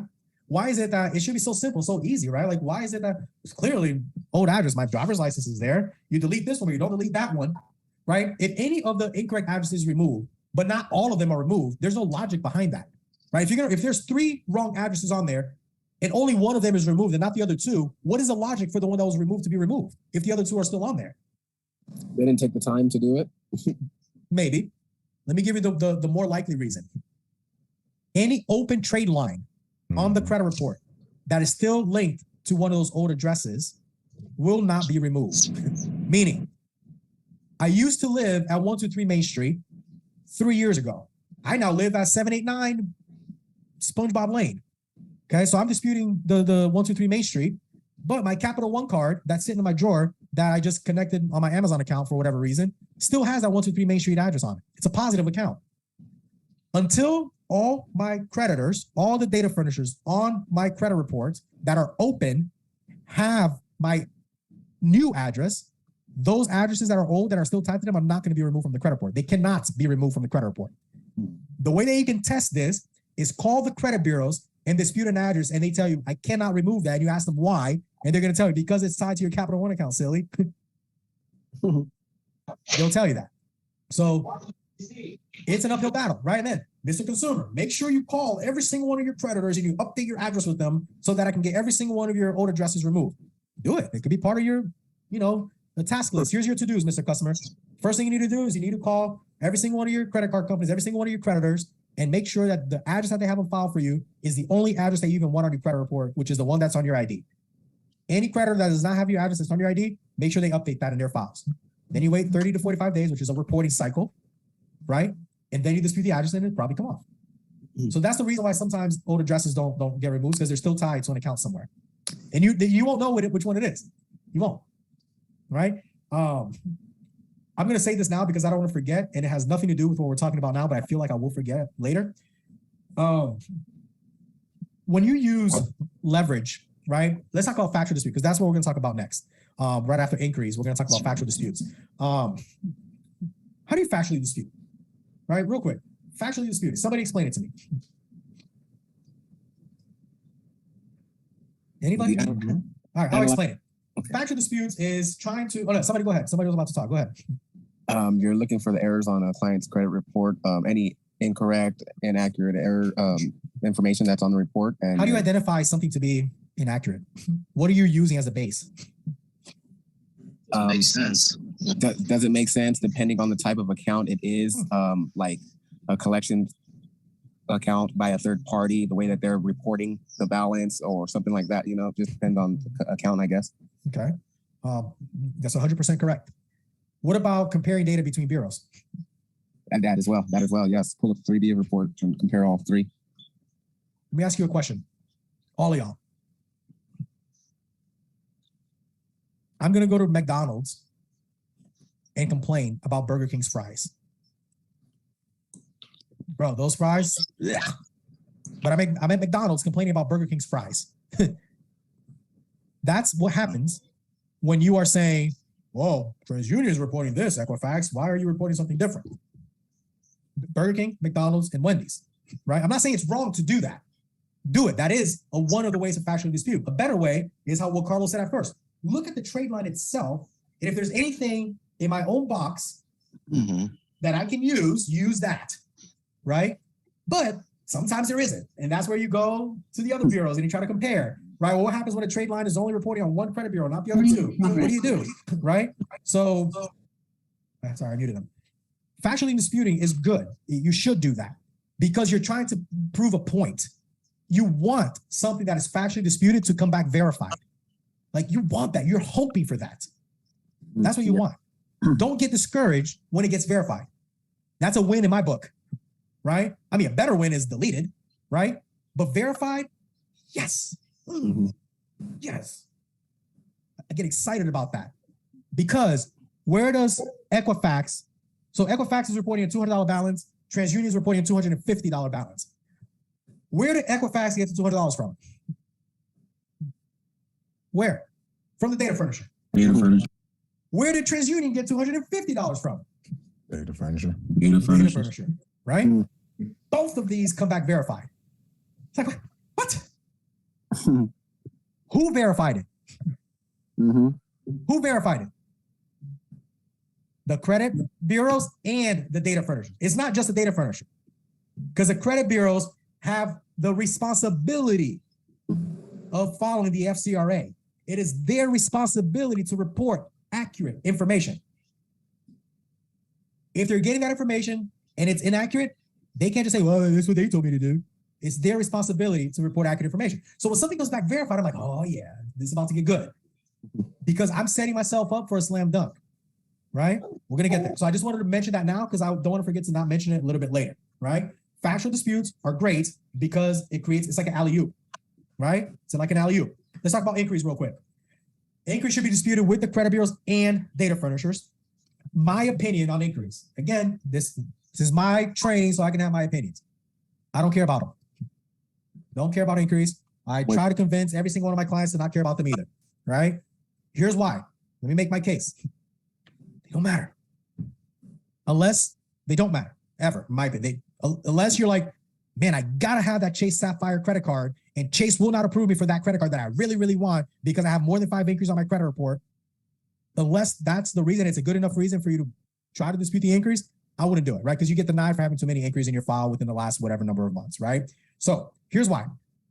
Normally, most people who have a lot of inquiries, what's the minimum number of inquiries to be considered to be a lot, in your opinion? The minimum to be considered a lot. Is it 5? Is it 10? 6. 6? 6 is the minimum to be considered a lot. 6 to 10, right? Chances are that more than half of those are for some type of loan, either an auto loan or a mortgage, right? And according to FICO, when you're rate shopping, meaning when you go to the car dealership and they bang your credit up 17 times, okay, it only counts as one inquiry towards your credit score calculation. Because think about this. You were not trying to buy 17 different cars. You're trying to get the best deal. You're rate shopping. Your credit score is not going to get penalized just as if you were trying to buy 17 cars. When you're applying for a mortgage, especially nowadays, you want to rate shop. This lender, what do you got? That lender, what do you got? Within 30 to 45 days, depending on the scoring model, that those inquiries happen, only one of them hurts. So I can go to the Mercedes dealership and they bang my credit up 10 times. And I was like, no, I want a BMW instead. Next day I go across the street to the BMW dealership. They bang my credit up another 10 times. I now got 20 inquiries on my credit report, but only the very first one for Mercedes is the one that's still hurting me for the next 30 to 45 days, depending on the scoring model, right? Now, if that's not enough, after 12 months, they have no impact at all on my credit report. And after 24 months, they're not even there, right? So just like everything else, when it happens, it has the most effect, but over time, it loses its weight that it hurts your credit score. Up until we're 12 months, it's no longer impacting your credit score at all. So that's why I don't really care about inquiries. I tell my clients not to care about them. The other thing about inquiries is, how do they get put on a credit report? We know how credit cards and loans and all this stuff get on a credit report. They're reported to the credit bureaus by the data furnisher, right? How is an inquiry reported on a credit report? How does it get to exist on a credit report? How does it get put on there? Filling out a application for a loan or anything. Sure, but who's putting the inquiry on the report? Is it The credit bureaus. The credit bureaus, yes, right? So what that means is that 11 times out of 10, the inquiry happened. You guys get that? 11 times out of 10, the inquiry happened. Because the inquiry happens when Equifax receives a query from Bank of America about John Doe's credit report. So everyone's like, oh, I just got a request. Inquiry from Bank of America on the credit report. Every single time it happened. That's why when you dispute inquiries, the response that you get is, inquiries are a matter of factual record. Ain't that what it says on those letters? Inquiries are a matter of factual record, meaning it happened. So either you were a victim of identity theft because somebody applied, somebody put your application in. Mm-hmm. Either it was you or it was somebody else. And we don't lie in our disputes. So I'm not saying I never applied for this account, right? The other aspect of this on how to dispute inquiries is the FCRA, permissible purpose, right? You dispute that there was permissible purpose in place for the inquiry to happen. And you can dispute with both the furnisher and the credit bureau. So when disputing inquiries, if you're going to dispute inquiries, then dispute based on permissible purpose, because that's the only thing in the law that you really have to use, right? Or you say, yeah, nope, not mine, wasn't me. I'm a victim of identity theft. Here's a police report. Here's the FTC affidavit. I have never applied for a Bank of America credit card in my life. How do I have a Bank of America inquiry on here? Not me. Somebody must be stealing my identity. I'll have no problem getting that police report and that identity theft affidavit, right? I'm trying to protect myself. I ain't gonna do all that for an inquiry. I ain't, okay? More harm than good is possible on this, right? You dispute an inquiry that's tied to an open account, that's a red flag. That's a red flag, because how is it that you're saying you did not approve this, there's no permissible purpose, yet you have an account? Let's shut this account down immediately and demand payment in full. I don't care if it's a credit card, if it's an auto loan. What do you mean? You didn't apply for a car and there's an open auto loan on your credit card and it's not yours? You don't remember applying for it? Close, demand payment in full. Seen it happen. I was asking if you've seen it happen. Yeah, I've seen it happen more than I'd like to admit. So I'd rather not touch them. I'll give you a discount if you let me not dispute your inquiries. That's what I tell my client. I don't want to do them, man. Honestly, you just don't worry about them. By the time we're done with this, none of them are going to be impacting your credit score anyway. It's going to be 6 months later or whatever. Don't worry about them, right? Inquiries. Any questions? Let me look at the chat. All right. Is it true? Okay, not tied to all data. Very informative. Okay. Is it true that you can start sending first round disputes as soon as 5 days after disputing personal information? You can do whatever you want. Normally, I do not send an individual dispute just for personal information. I don't. Every single letter that I send disputes personal information if it's still old. I don't send one letter because that would be like, well, let me send one letter just for this charge off and then let me send the collections in another one. Right. I don't do that. So why would you do that with personal information? It's no different. It's all data, you guys. It's all data. As humans, we have feelings. And my feelings, they get hurt by repossessions more than they do by a paid medical collection. My feelings. Data doesn't. Data don't have feelings. Data is just data, right? Personal information, charge-offs, bankruptcies, late payments, inquiries, collections, all just data. So that's what you do. You're just disputing data. Don't let your feelings get in the way of how you dispute data. We're in a data disputing game. That's the game that we play.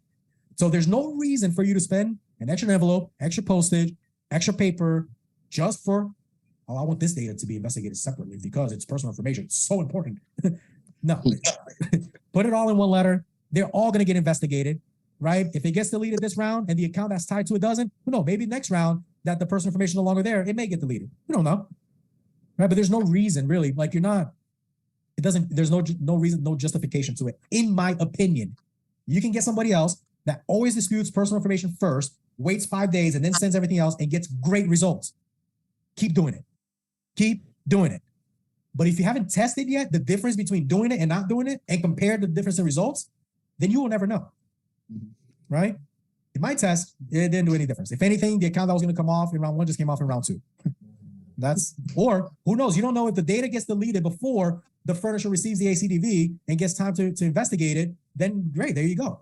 Because the data is— I think that was the concept of it. I think that was the teachings in the CRC. Yeah, the personal identifier is the bureaus are investigating that themselves, right? So the time that it takes for the furnisher to receive the ACDV and start their investigation, maybe they already removed that personal identifier by the time they receive the response back. So that's why there's plenty of time for the bureaus to investigate the personal identifier before they get the ACDV response back from the furnisher, right? Anyway, going on. So if it works for you, keep doing it. Do not stop. If it is working, don't stop. Even if it will still work without you doing it, you don't need to find out. Just keep doing it.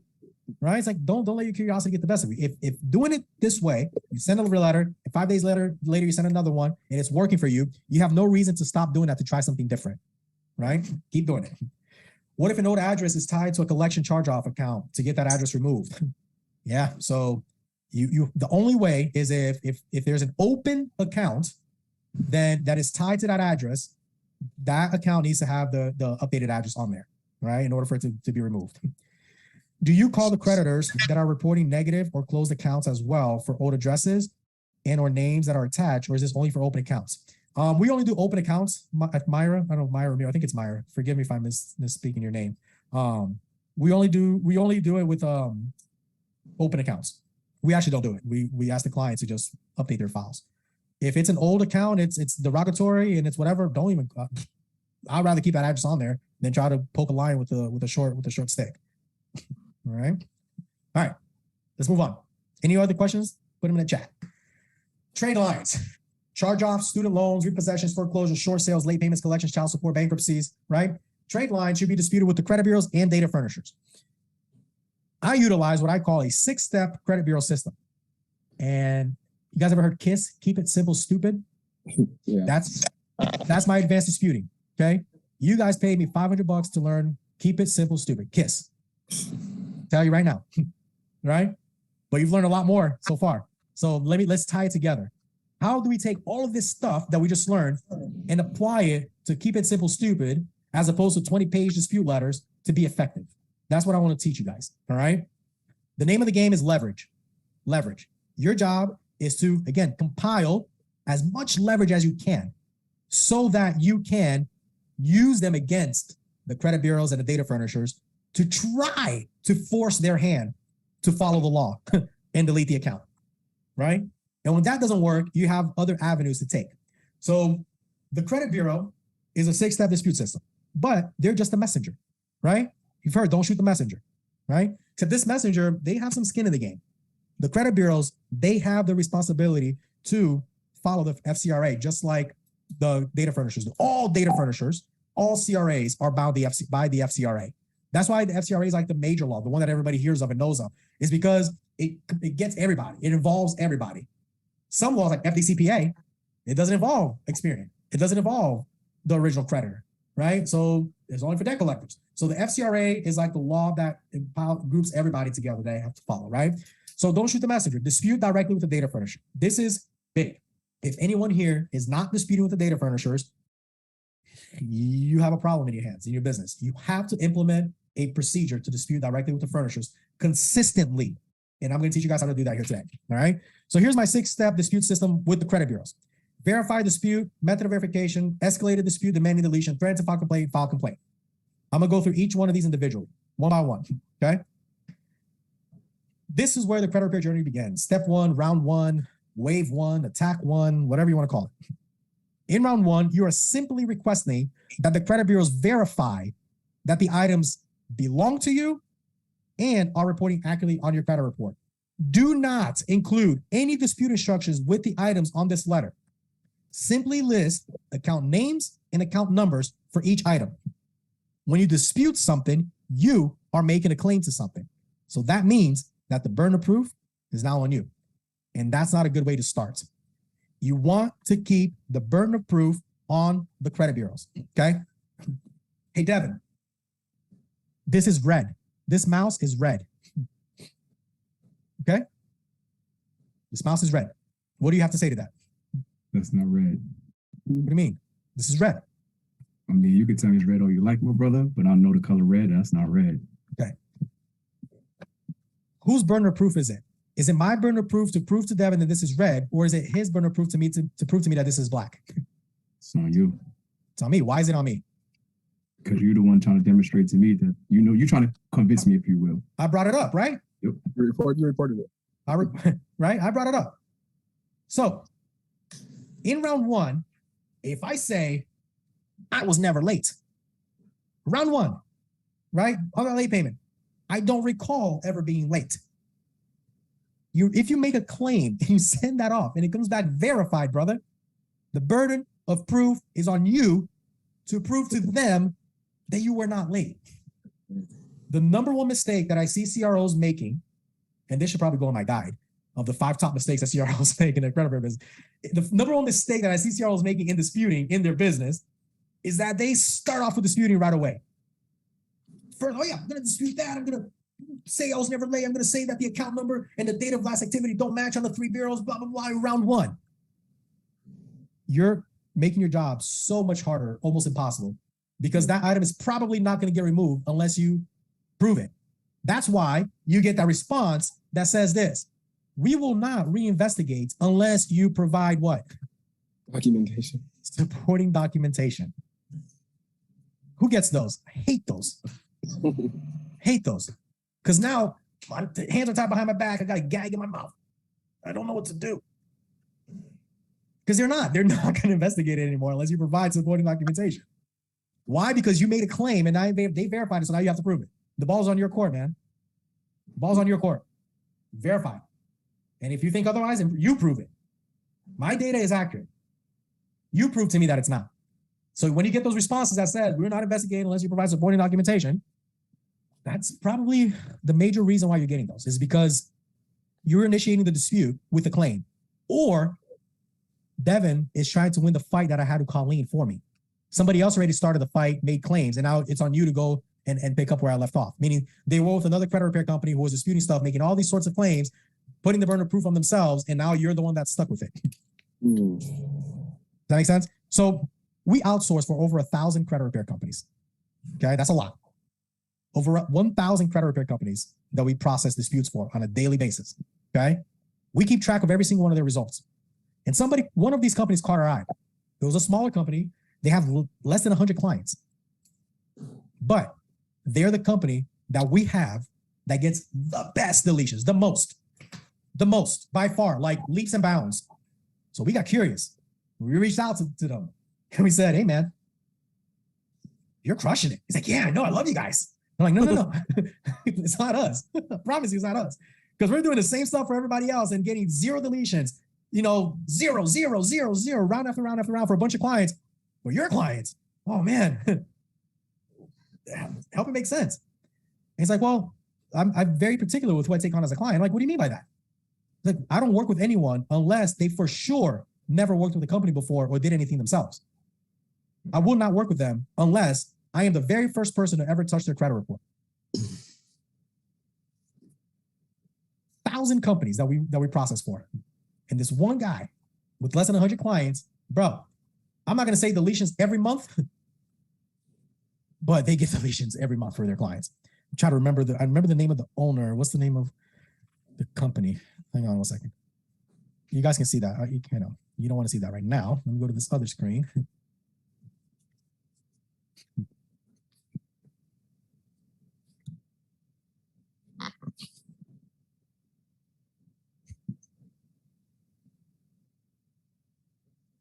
Let me see if I could do this. Let me share this.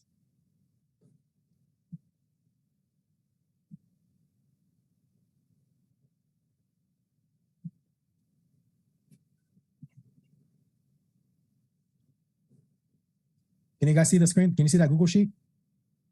Okay. Look at these results. 0, 2, 11, 1, 2, 2, 4, 6. Credit monitoring issue. 2, credit monitoring issue. 1 account deleted. 1 address deleted. 2 accounts deleted. 3 accounts. 1 TMS. 1 address. 7 accounts deleted. 4 accounts added. 3 accounts repaired. 1, 10 deleted. Do you see this? I can go on. Like, I'll go on. 3 accounts. 2 accounts. 2 accounts. 2 accounts. 3, 0, 0, 6, 0, 6, 1, 3. I'll go up. Let's go back to 2021. 0, 5, 5, 2, 5, 1, 0, 7, 3, 14. You see this? This caught my eye. That caught my eye. And I'm like, what? How? How's that possible? And then we found out the dude refuses to take clients unless he knows for a fact he's the only one touching their credit ever. This proves a point. So I'm blessed and fortunate enough to have access to so much data, right? to know what works, what doesn't work, why things work, why some other things don't work. This is one of those things. So I can't deny that. I can't deny that the one difference between this company and hundreds of other companies is that the guy only works with people who've never done credit repair before. So there's some sort of effectiveness to that, right? All right, so you understand round one. Do not make a claim, do not dispute, because if you're working with a company or a client that already had disputes done, that the burden of proof is already on the client, you're inheriting that. Does that make sense? Does anybody have any questions about round one? So you're just simply saying verify, you're not adding nothing to the instruction. The instruction is verify, There's the instruction. right? Now, please do not put validate. Credit bureaus don't have to validate squat. Validation is a term under FDCPA. Debt collectors have to validate debt. Original creditors and credit bureaus have to verify under FCRA. Debt collectors have to validate under FDCPA. So when you tell the bureaus to validate something, they can wipe their butts with it because it means nothing to them. Does that make sense? So either you leave it blank or you just put verify that this account belongs to me and is reporting accurately, or delete, right? That's your instruction. You're just asking them to verify that the accounts belong to you, right? Now, that's round one. So in round one, some things come back deleted, some things come back verified. Verified is a win in my book because now I got leverage. Without really doing anything, I got some leverage that you verified that this is mine and it is reporting accurately on my credit report. All of it. I didn't just ask you to verify that the late payment or the date of last activity. You verified the entire trade line is mine and the entire trade line is reporting accurately on my credit report. So any inaccuracy that I can find now has already been verified to be right when it's wrong. Leverage, whoop, whoop. Right? Already got it. Now, round two. Ding, ding, ding, fight. Now you're going to dispute something because they have made a claim that everything is accurate and it belongs to you. So now let me find something. All right, this charge off, right? Or this collection with a minimum payment amount. What's a collection with a minimum payment amount? That doesn't exist. Dear Equifax, you verified everything on my credit report is accurate. I got some questions. See below. Midland Funding, account number 12345. How can I have a minimum payment on a collection account and you verify that to be true? It's a collection account. Pretty sure this is inaccurate. FCR says that inaccuracies must be removed from my credit report. I demand you delete immediately. Boom. Capital One, account number 12345. Charge off. How does this charge off with zero balance? Right? You see where I'm going with this, right? So they've verified everything is accurate. So now I'm going to pick a bone. I'm going to dispute something. And I'm going to send it off. And guess what happens? Either they're like, oh, crap, delete. Well, the data furnisher gets that information, right? And they either delete, they update, or whatever. Verify. Anything that comes back verified. Sorry, where's my round two slide? Here we go. Demanding a reinvestigation of the accounts that were not removed, include a factual dispute instruction with each item they're disputing. Anything that was not removed in round one was either ignored or claimed to be accurate and verified, right? If there are clear discrepancies being reported across the three bureaus, you're well on your way to having tons of leverage to use to demand the deletion of the item. Does that make sense?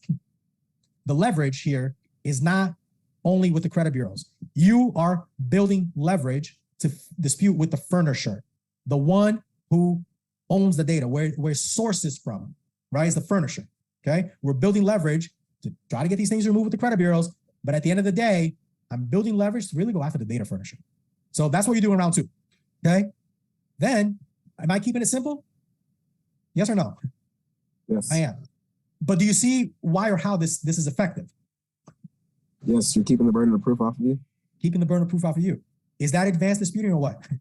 You ever thought of that before? To not include a dispute instruction in round one letter, or why not to do that? I'm hoping providing some value, man, because that's my life mission is to provide value. So if I haven't done so, yeah, I promise you by the end of this training, I hope to provide a little bit. All right. Round three, method of verification, right? Keep it simple, stupid. Verify everything is accurate and belongs to me. Boom, boom, boom, boom, verify. Two, how did you verify that this is accurate, but it's obviously inaccurate because XYZ. How could you report November 2023, but Equifax is reporting, September 2022? There's obvious inaccuracies on my credit report and you're part of it. Delete immediately, right? And then that's round two. And then round three comes back verified. So now, okay, great. Now you send a letter, the method of verification letter.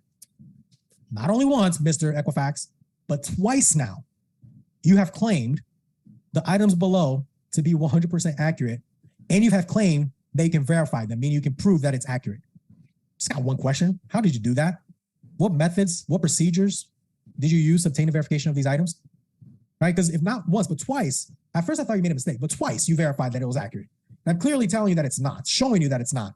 I'm just curious, how are you verifying this to be accurate? What methods and procedures does your company use to verify this inaccurate information on my credit report? Here's what I'm talking about. Midland funding, count number 1, 2, 3, 4, 5. Boom, factual dispute in there. Right now, put factual disputes in there. If you have more than one thing they can use as a factual dispute, change them up. Don't use the same factual dispute for every account, every single round.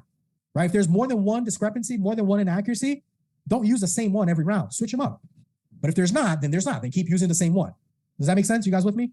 Do you prefer one over the other? I don't. Again, it's just data, right?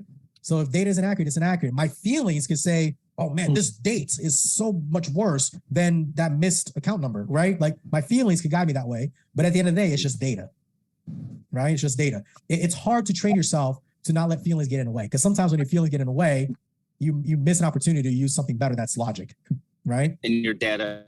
Say that again. And your data basically showed that. Yes. Didn't matter which. Doesn't matter. Yeah. No, like I don't have one factual dispute instruction that works better than another. Like I don't a say balance. Yeah, like, oh, if you dispute balances, it tends to get deletions more times than if you dispute dates. Like I don't have data that shows that. It could be. I guess I've never tested it, but it could be. I don't think it is though, because you can't always use the same things as dispute reasons. Not every account is going to have the same inaccuracy, the same. I remember what I was going to say. Oh, thank God. All right. This is very important. Very, very, very important. You cannot use a third-party report as leverage against the credit bureau and expect them to comply with it.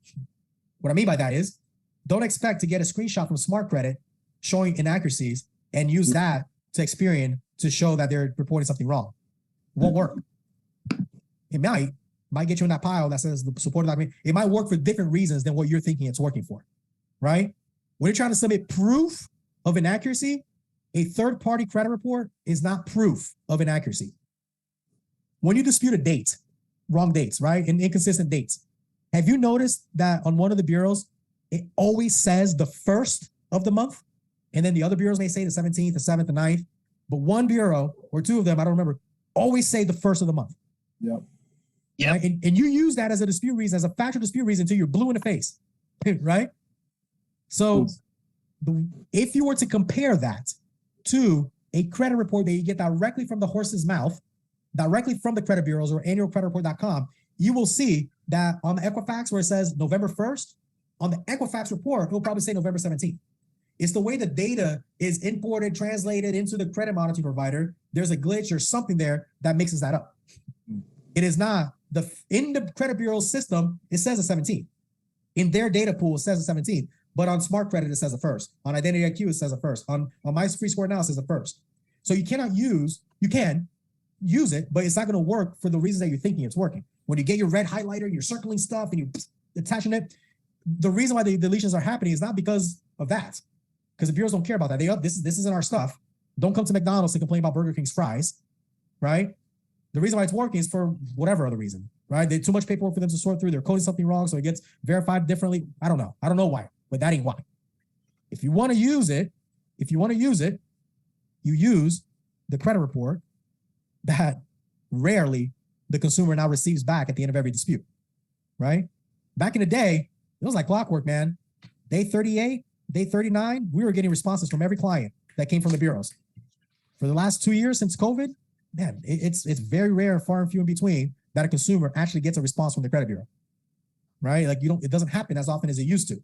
But if you have a response from all 3 credit bureaus, and there's a trade line that all 3 credit bureaus are reporting, and you have a credit report from them, and you can find some discrepancies on there, you got like a slam dunk. You really do. Circle the crap out of that, highlight it, draw arrows, whatever. Send them to the credit bureaus. They're probably just going to ignore it and verify it again anyways. Who cares? The name of the game is leverage. The name of the game is leverage, right? So do you recommend not using credit monitoring to dispute? Should we use the credit reports directly from the CAs? Myra, that's a great question. My answer is I 100% recommend using credit monitoring to dispute because you will not be able to dispute without it. Like realistically, you're not going to get a credit report from the credit bureaus from every single one, from every single round. You're not. And the data that's on the credit monitoring isn't all wrong. That's just one of the ones that I happen to find that doesn't match up, right? Balances are probably going to report the same. Dates, not always. Payment history probably will, right? So certain things like that, there's still tons of other things that you can use. But the point is, you want an investigation to start, right? If a reinvestigation doesn't get processed, if there's nothing for them to investigate. So as long as you're disputing something specific, a reinvestigation, as they call it, will be processed, and that's all you want. You just want the reinvestigation to happen. So be very clear and concise with your dispute reason and instructions. Don't be confusing, because if you're confusing, they may not investigate the account because they don't know what you're trying to investigate. So be very clear and very concise with your dispute reasons. Use the credit monitoring. However, if you have the report from all three bureaus, I would prioritize using that instead, because you know for a fact that it's from the horse's mouth, right? It's like the telephone game, right? I tell you something, and then you tell them something, and then you tell something. By the time it comes back to me, it's something completely different than what I said. That's like the credit monitoring, right? The credit bureaus, it's like what I said is what I said is what I said is what I said. Okay. So to answer your question, do you recommend using credit monitoring to dispute? Yes, I do, because not all the data that they're reporting is different. Should we use the credit reports already from the CAs? Yes, you should, because the data that they're reporting are for sure always gonna be the data that they have. Hope that answers your questions. Let me know if you have a follow-up.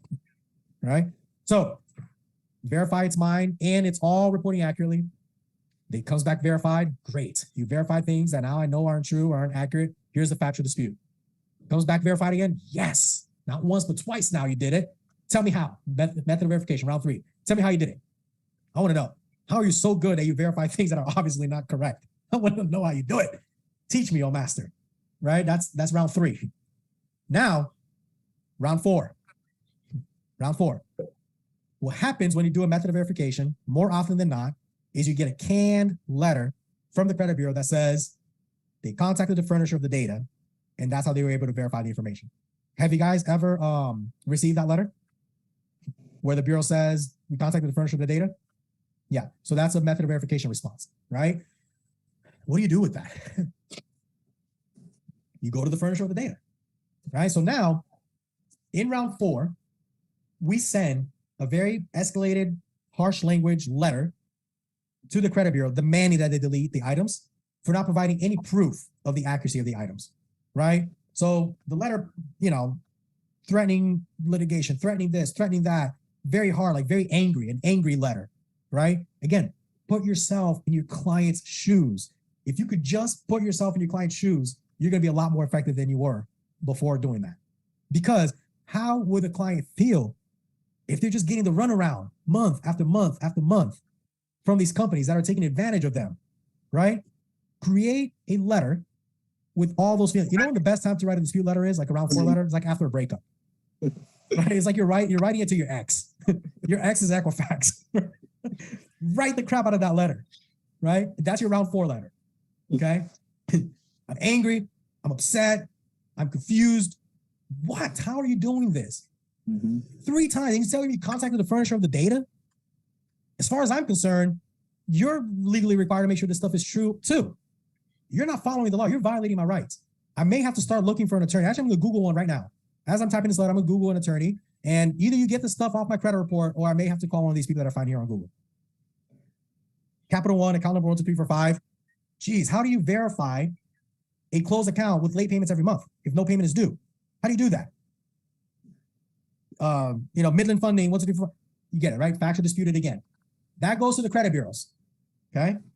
But at this point, we also start sending dispute letters directly to the data furnishers as well, okay? Now, I'm sending a letter to Capital One. Now, I'm sending a letter to Midland Funding. Now, I'm sending a letter to Santander, okay? Strategically, now I'm doing it. I could have sent them a letter in round 1. Could I not? I could. But how much more leverage do I have now against them? Again, I'm writing a letter to my ex, but my ex is now Bank of America. How did you verify? Not only once, not only twice, for the last 4 months, I've been getting the runaround from these credit bureaus, and they're telling me it's all your fault. And I believe them because they are getting their data from you. So you're the bad guy here. You're the one that's reporting stuff that shouldn't be reported on my credit report. According to Factor 312, I have the right to XYZ. According to FTCPA, paragraph 3, section 5, I have the right to blah, blah, blah, blah. According to RESPA, qualified written request, I have the right to blah, blah, blah, blah. Does that make sense, you guys? You with me? Yep. Okay. Let's finish the credit bureau and then we'll talk about the data furnishers. In round 5, you will threaten and demand that the items are removed from your credit report, or you will file a complaint against them with the BBB, the FTC, the CFPB, the Attorney General, and anyone else you can think of that has abbreviations for their name. Right? This strategy can work really well because they don't want the complaint. They don't want the complaint filed against them. So sometimes that threat is enough to get the items removed. And you've been bugging them for the last 5 to 6 months already about this stuff anyway. So sometimes the squeaky wheel method works, right? Squeaky wheel, right? Just fix the wheel, just get a new cart, right? Just delete the account. Sometimes it works. So that's what round 5 is, right? Again, you're still upset, you're angry, and now you're threatening. Now you're making threats, right? I'm gonna file a complaint. It's my last resort. I don't know what else to do. I'm trying to work with you for the last 6 months almost. You just gave me the runaround. I'm not stupid. I Googled my rights. I know them, right? I consulted with an attorney. I consulted with a professional, and I'm aware of my rights. So either you get this stuff off, or I will file the complaint, right? So that's round 5. Again, remember when I talked about the Walmart TV? It's a 65-inch TV box, but it may be a 32-inch TV. You have no control over what they do. That's true. You have zero control over that account being deleted or not. But you can build leverage to try to gain control, to try to force their arm to do something. That's what this is.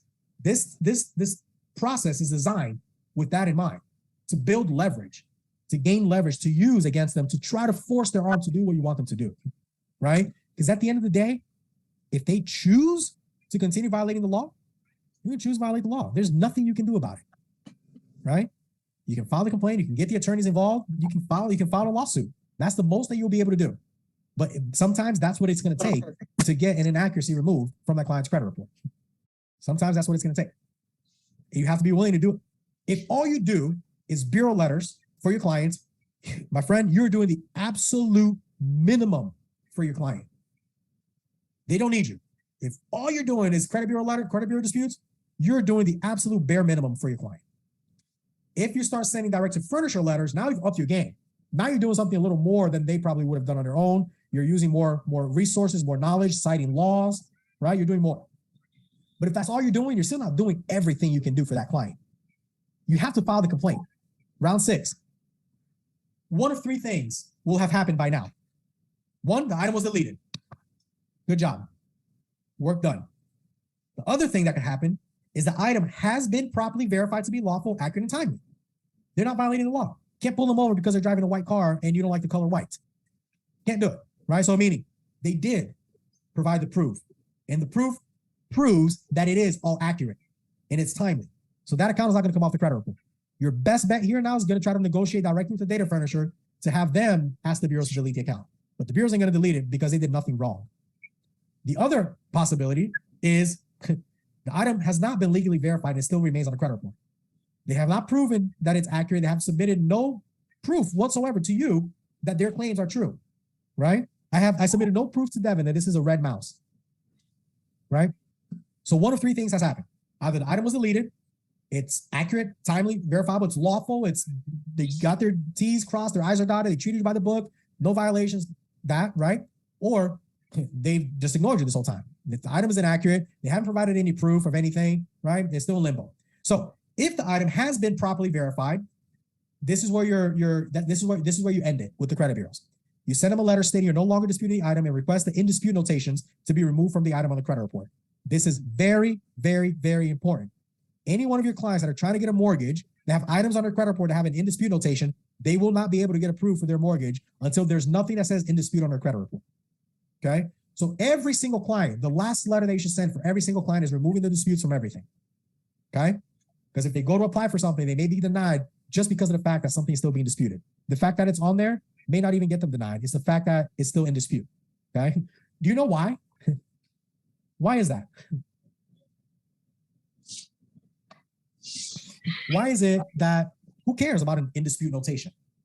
Well, how's that getting people denied for a mortgage? Anybody know why? Isn't it because of the if there's a dispute remarked on the account that the FICO score or the account isn't really active on the scoring model? Exactly right. The accounts that have the in dispute notation don't get calculated in the credit score, right? Wendell, are you there or are you just watching? Wendell.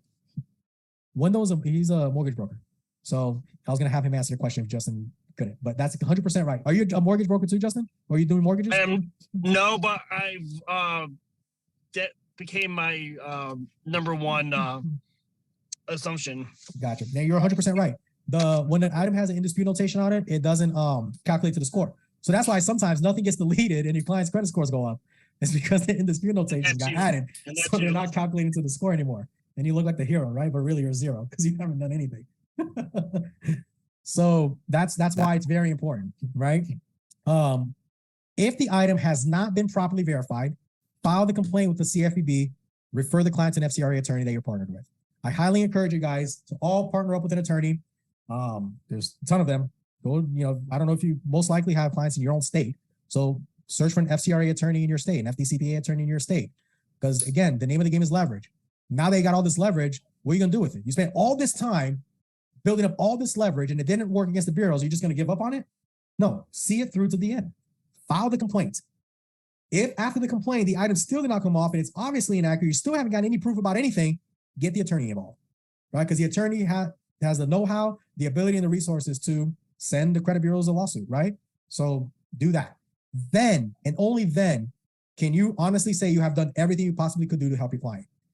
If you haven't done all of that, in my opinion, you have not done everything you possibly could to help that client fix their credit, which is what they're paying you their hard-earned money for, right? That's the credit bureau dispute system, my 6-step credit bureau dispute system. Any questions on this? Let me pull up the chat. Where's my chat? Yeah, I put in the chat. Can you hear me? Yeah, I can hear you. Go ahead. Okay. You said something about the end of the disputing process when they're buying that home. That has to actually be in the final round of disputing, to end all disputes, right? Yep. At round 6, account name, account number. Your dispute reason is I am no longer disputing this account. Your instruction is please remove any dispute notations from this account. Gotcha. All right, thank you. Yep. Anything, time out. Let me back up for a second. Only on the accounts that you're not going to file a complaint on and refer to an attorney, right? The accounts that you're kind of giving up on. That's the ones that you want to say you're no longer disputing. Because you don't want to say you're no longer disputing and then file a complaint. Does that make sense? Yes. All right. If the item has been properly verified, meaning they've provided all the proof, all the paperwork, you got it in the furniture, sent you that yellow envelope that's this thick with all of your accounts history, that's verified, man. I'm sorry, that's verified, right? They've proven that everything is right. Those accounts, there's no point in filing a complaint because they already proved that there's nothing to complain about. Those are the items that you're going to say, I'm no longer disputing this account. Please remove dispute notations. Or the items that you're giving up on, that you're no longer working on, right? If you're still going to pursue by filing the complaint, then you don't want to remove the dispute notation because that's proof for you that you really have been disputing this stuff. Or else it wouldn't say in dispute on your credit report, right? You would only be hurting yourself if you remove the dispute notation at this point before you file the complaint. All right. Hey, if you dispute something and they don't mark it in dispute, that's a violation. That's exactly what I was going to ask you right now. That's a violation. If you're disputing something month after month after month, and on a credit report, it still doesn't say consumer disputes, that's a violation. The credit bureaus under FCRA, they have to notate the account as in dispute. Use that as your factual dispute instruction if you can't find anything, or if it's only reporting on one bureau. That's crazy. All right. Any questions on the bureau stuff? Yeah, you got it. All right. Cool. Does anybody need a break? No? All right. Last thing I want to do with you guys is talk about some directed furniture letters. So that directed furniture dispute system. I'm going to give you one example, but there's so many different ways that you can dispute directly with the furniture.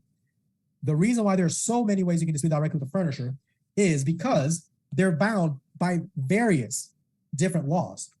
For example, original creditors, charge-offs, student loans, late payments on closed accounts, child support, original creditors, meaning anything that's not a debt collector, okay? You can leverage the FCRA, you can leverage FACTA, right? FCRA, Fair Credit Reporting Act, FACTA, Fair Accurate Credit Transactions Act, which is an addendum to the FCRA. It's an addition to it. TILA, Truth in Lending Act, FCBA, Fair Credit Billing Act, right? These are all laws. Pick one, study it, read it, find something that allows you to use it as a dispute and use that as a dispute with the original creditor, right? Pick one. Or do one round with a FACTA dispute, do another round with a TILA dispute, do another round with a Fair Credit Billing Act dispute. I don't care how you do it, but you have, the laws are your tools. That's the only reason my credit repair works is why? Because of the laws, right? Or else credit repair wouldn't even exist. So that's your tool. The more tools that you have in your tool belt, the easier it is for you to potentially get the job done, right? So when it comes to direct-to-furnisher disputes, these are my primary preference. Doesn't mean it's the only ones we use. It's my go-to, where I start, okay? When I'm talking about charge-off student loans, late payments on closed accounts, and child support, I use Factor 312. It allows me to dispute directly with the data furnisher and demands that they verify all balances and amounts, all dates, and all payment history. So if I'm disputing one of those things, a charge-off, a student loan, a late payment, or closed on a closed account, or child support, I'm gonna use Factor 312 and demand proof of the balances and the amounts being accurate, all dates reporting accurately, and payment histories reporting accurately. So let me give you, I'm gonna give you a snippet of how powerful, why this is so powerful. If they have to prove that all balances are accurate, even if it's zero, how do you prove that? How far back do you have to go in order to prove that today's balance is accurate? At the start of that account? At the start of that account, right? If they just give me the last 90 days of statements, well, how do I know that the one before that had the right balance? Because that's how you got the one for 90 days. The 120-day balance, how do I know if that one is right if I don't know the 150-day balance? How do I know if the 150-day balance is right if I don't know what the 180-day balance was? You guys with me? So if they're going to provide proof that the balance is accurate, the only logical way that they can legally provide proof is if they go back to the inception of the account and provide me all of the statements. I want to do my math. I have my calculator, and I'm going to get every single statement. I'm going to see my balance. I'm going to add the interest. I'm going to remove the late. I'm going to subtract the payment that I made. I'm going to get a balance for the next month. Now I'm going to take that balance. I'm going to add the interest. I'm going to subtract the payment. And I'm going to do the math myself because I want you to prove that it's accurate. You guys with me? So that's just one little snippet of what under factor you're able to request. And legally, they have to provide it. And if they don't, then what happens? They delete the account. Well, they have to delete the account. They should delete the account. So more often than not, here's the difference between disputing with the credit bureaus and disputing directly with the furnisher. An actual human being is reading your letter at Bank of America's dispute department. The whole thing. It's not getting coded into a 3-digit code to be sent to somebody else. You with me? You want to play with people's emotions? Here's the time to do it. Directly to the furnisher. Remember, you're around 4 with the credit bureaus when you start doing this. Verified, verified, verified. Now I'm like, man, I'm tired of getting the runaround from these people. And come to find out, you're the one to blame. You get that, right? That's kind of like what the point of this is. So that's what you do there. Here's a quick snippet of what the Factor 312 letter could look like. Notifying of issues with information on my credit report. I'm curious how you're allowed to report this information. With little research, I found out that I have some rights in place. This letter will serve as a formal dispute under Factor Section 312. It gives me the right to dispute my credit information directly with you instead of dealing with the runaround that happens when someone gets to the credit bureau. Please take note that I have already dealt with the so-called investigation process that the bureaus claim to have completed.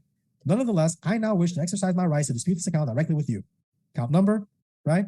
I would like to dispute the inaccurate reporting of the above account. Please verify the following: balances and amounts, dates, prior payment history. Please remove this account from my credit report immediately. It has caused quite a bit of damage. I want to point out that you are legally liable for any erroneous information as decided in Nelson versus Chase Manhattan. So this is case law, right? That is quoted here. This case set a legal precedence that a consumer can sue you for reporting inaccurate information on their credit report. I demand that you remove this account immediately. Should this account not be taken care of, my next step will be to file a complaint with the FTC, BBB, State General, any other place I can think of. I trust this matter will be handled properly. Thank you for your prompt attention. Right? This is an example of a Factor 312 letter. Okay, there's hundreds of different templates that you can find, but this is the one that we like to use. Okay. Moving on. When disputing with the furnisher, is it best send it certified to make sure they receive it and not toss it in the trash? You see, the one time where I would agree that it may make a little bit of sense to send certified is when you send to the furnisher. But here's a problem with that. In order to send certified, the address has to be correct, or else you can't send certified. You have to go to the post office, or the address has to be verified in the USPS system that it's an active address, or else they can't put the green sticker on it, right? And you know what I want? I want to send a letter to the wrong address that the credit bureaus are giving me, because that's just more leverage. Where do you get the address from the furnisher? On the credit report, right? Every credit report, the credit monitoring provider at the very bottom has the addresses for every single furnisher. That's being provided to you from the credit bureaus. Your round 3 response was a canned response saying, I just contacted the furnisher the data and they verified the information to be true. On the credit bureau's credit report that you get, there's an address to every furnisher. That's the address that you send in the letter to. Now you go to the post office and the postman says, that address doesn't come up in my system. I can't send it certified. You're like, okay, send it anyway. Right? Because you want that return envelope saying non-deliverable, non-existent address. You want the return envelope. because that's more leverage for your little file that you're going to upload to the CFPB at the end of this, right? So yes, but again, I don't care to send it certified, just wasting money, right? They're going to get it or it's going to come back to me. One of those two things are going to happen, right? Because even if I send certified to receive, there's no proof of what I sent to them. It's just proof that it got delivered to a mailbox that exists, okay? But you could, if again, it's leverage. If you feel like your complaint is going to have a lot more power, a harder, thing on its punch by doing certified, then do certified every round then, if that's the goal, right? If you think you're really going to have more leverage in your complaint by stating that you send everything certified, then send certified. Did that answer your question, Kyle? All right, moving on. Talk about this. Now the furniture. They're either going to respond or they're not going to respond. If they don't respond, here's our follow-up letter. Okay, I'm ready to escalate this matter, file complaints. My attorney will also be reviewing this matter. Below is not corrected. My last letter asked your company to send me real proof. You didn't even bother to respond to my request. This is unacceptable. I'll ask one last time. Blah, blah, blah. Right? If you got no response. 35 days went by, you got no response. You may have gotten a limited response. This is our limited. A limited response is what I call, they sent you a statement. They sent you something back, which is not everything that legally they have to have sent you back. Now, if your client says, hey, Mr. Credit Repair Company guy, I just got a thick behind envelope in my house from Bank of America. It's about 3 inches thick. Tell them, don't even worry about sending it to me. It's verified, right? It happens. I had a client send that. That same client that had the 80-something accounts that I talked about the unicorns in the letter, one of her creditors, Bank of America, freaking Bank of America, sent her a stack like this thick. And she sent that in the mail to us. And I was like, oh, thank you. You didn't have to, right? So sometimes they do verify it, like it happens, right? So the limited response is, again, you sent me some generic information that did not prove anything. For the last time I'll ask, well, so it's just like this. It's just like the limited response. It's just like the no response one. You didn't even bother to respond to my request. We just changed it to, you sent me some generic information that did not prove anything. Your little statement, last month's statement didn't prove anything, right? You got to provide all this stuff. So that's factor for those types of accounts. Late payments on open accounts. You can go two ways. Goodwill request, demand proof. Goodwill request, hit or miss, okay? Use this to try to remove a single late payment from your credit report by asking the original creditor to give you a one-time goodwill adjustment of your account. This works best if you have a long-lasting relationship with the furnisher and have never been late on that account other than the one time that it's reporting right now. That's when it works best. I'm living proof of this, okay? I had an American Express credit card that I had for like 2 years, 3 years at the time. In 2017, I hit a wall going 150 miles an hour on my motorcycle, and but I was in a hospital for a little bit, right? And I didn't make my payment. I forgot. I don't have anything on auto pay because I don't trust these people. Like my AT&T phone bill, wrong every single month, right? You're not getting extra money out of me. I don't have anything on auto pay, so I forgot to pay the bill. I'm in the hospital. I have broken ribs and my leg and my whatever. I'm in a wheelchair, all this stuff, right? So last thing I'm thinking of is, oh crap, my American Express was due. Forgot to pay. 60 days later, I'm looking at my credit report and sure as hell, I got a 30-day late payment on my American Express account. I'm like, oh, it happened to me. So I sent American Express a letter. Hey, American Express, first and foremost, thank you so much for extending credit to me. Your card is my favorite card that I have. Been with you guys for the last 3 years. And I'm writing to you today because I missed my payment in the month of June. You see, I was in a motorcycle accident. See the pictures attached to this letter. I was in a hospital for a very long time and I forgot to pay. In light of our good relationship, if you look into my file, you will see that I have never missed a payment with you before. This was a one-time thing. What I have done to make sure this doesn't happen anymore is I've put my account on auto pay. You can verify that to be true. All I ask is, are you please willing to do a goodwill adjustment on my account and remove this late payment because my credit score dropped a lot. I'm trying to buy a house soon. I'll greatly appreciate if you could do this for me. Remember, humans are reading these letters, guys. And the furnishers, these are humans actually reading this. And it got removed. They removed the late payment, right? So have a good stop story. Use mine. It's just that mine was true, right? That's the goodwill. Now, if your client's payment history looks like a chicken coop, then don't bother, right? Don't bother. They're late every other month, 30, 60, 90, caught up 30, 60, 60, 60, 60, 30, 90, right? Don't bother. Don't even bother goodwill request. Go after the entire trade line, right? Demand proof that you were late. That you can always use the law, right? By law, they have to prove it, right? So go that route. Those are kind of like my two strategies for open accounts, because open accounts, I don't want the account to be removed. I like the account on my credit report, especially if it's a revolving account, right? So let's talk about student loans. I hear mixed things. You shouldn't dispute student loan accounts because you're going to lose the age of credit for the student loans account. It's going to hurt your credit. Okay. if you're going to dispute a student loan account, it's because it's derogatory. If it's derogatory, it's probably because it's late, it's delinquent. Okay. You will never see a 30 or a 60-day late payment on a federal student loan account on a credit report. Every time you see a delinquent student loan account, it's 90 days late. It's okay, right? Green, green, green, and then red, 90 days. And then you're like, my dispute instruction is obvious. How can I be on time in September and 90 days late in October? The math doesn't add up. Use that as a dispute instruction, right? But come to find out, it is accurate. You are 90 days late in October. You were 60 days late in September. I just chose to not report you late. So I am reporting inaccurate stuff, but to your benefit at this point. So the Department of Education gives a 90-day grace period before they report anybody late. That's why that happens, right? If you didn't know, that's why it is, right? Every student loan credit report that has late payments on it, it always goes from being on time to being 90 days all of a sudden, right? So that is accurate. You are 90 days late, okay? The reason why is they got the grace period. Now you're going to dispute student loan accounts. Age of credit, right? Length of credit history is what percentage of your credit score? Anybody? 30? Age? Yeah, length of credit history. 30%? Nope. 15. Oh, guys, this is advanced disputing. Yeah, I'm 15%. confused. It's late. It's late. It's 10 o'clock. 15%. Great. Payment history is what percentage? 35. 35. Are you willing to give up 15 to gain 35? Hey, Devin, I'll give me $15 and I'll give you $35 right now. Will you do it? Absolutely. Give me 15, I'll give you 35. I'm coming up 20. Okay.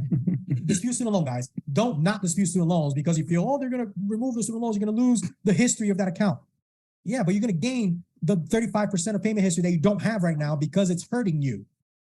Does that make sense? So just want to debunk that for you guys because I hear it a lot. I see it a lot in the groups and think about it. It's common sense. All right. Moving on. This is just an example of a goodwill letter. I'll give you guys all these templates. I was going to make you guys give me a review for these templates, but I'll just give them to you guys because I know you guys will still give me reviews anyway. All right. Late payment on open accounts are the direct to furniture. We did this. Goodwill. Right. We just did this one. Goodwill and demand proof. Demand proof under Factor 312. Use Factor 312 to demand proof of the late payment because Factor 312 says that all balances and amounts, all payment history is reporting accurately. It's reporting correctly. That's part of Factor. So you can use that to dispute late payments. All right. Repossessions. Repossessions, we use UCC code, the Uniform Commercial Code. It's a law that governs all commercial transactions in the United States, which includes auto loan and leases. Okay, so the law that you're going to cite is the UCC code in your dispute, and they have to provide, just like when you buy a car, you have to sign all the documents. They have to provide all that stuff. If there was gap insurance and the car got repossessed, they have to provide proof that they refunded the amount that they needed to refund. If not, then the balance is not accurate, so they're reporting an accurate balance. Use that as leverage to get the account deleted. Another good dispute instruction is for repossessions. Every single auto loan is divisible by 6 for the payment term. So the payment term has to be able to be divided by 6, meaning it's a 12-month loan, 24-month loan, 36-month loan, 42-month loan, 48-month loan, 60-month loan, 66, 72. You have to be able to divide it by 6. If you have like a 77-month term, that's inaccurate. They don't exist. Auto loans are always in 6-month increments. So you can't have a 77-month term loan for an auto loan. Does that make sense? So you can use that as even a refinance. Even in a refinance. Where's Kyle? Kyle, you still around? Did he leave? Kyle left. Kyle? Yes, sir. I'm still here. Oh, you're still there? I don't see you. Is that true? Kyle is a finance manager for like 45 years at a dealership. Is that true about the auto loans? They're always divisible by 6? That's probably 99% of the time. We do have some weird deals where we do 83 months. Other than the 83, do you ever see any other numbers that are not divisible by 6? No. Always divisible by 6. Okay. How long have you been doing auto loans? 20 years. Okay. All right. So I'm not an auto loan guy. Kyle is. All right. He's one of my private coaching clients. So that's why I called out on him. All right. Here we go. Dispute using UCC codes for repossessions. Okay. Should you follow the disputing strategies of credit bureaus first before you go after furnishers about repo? Yep. Same strat. I don't go to the repo. I don't go to the furnishers until round 4. 2 reasons for that, right? I want to build as much leverage as I can. And the second is I want to get all the low-hanging fruit removed first. It's expensive to go to the furnishers because it's one envelope for every single one account, right? So if I have 8 different, I said 8. If I have 8 different furnishers, it's late, guys. If I have 8 different furnishers on my credit report, that's 8 stamps, that's 8 sheets of paper, that's 8 envelopes, right? So I'd rather get the ones that I can get off with the credit bureaus first during those 3 to 4 months before I start hitting the furnishers, only with the stuff that didn't come off during the 3 to 4 months with the credit bureaus first. Does that answer your question, Carlos? Yes, thank you. You're welcome. You're welcome. All right. Mortgages, foreclosure, short sales. Any mortgage account. Okay, I don't care what it is. It's a mortgage account, a HELOC. It's a mortgage account, right? You use the QWR, which is a qualified written request under RESPA.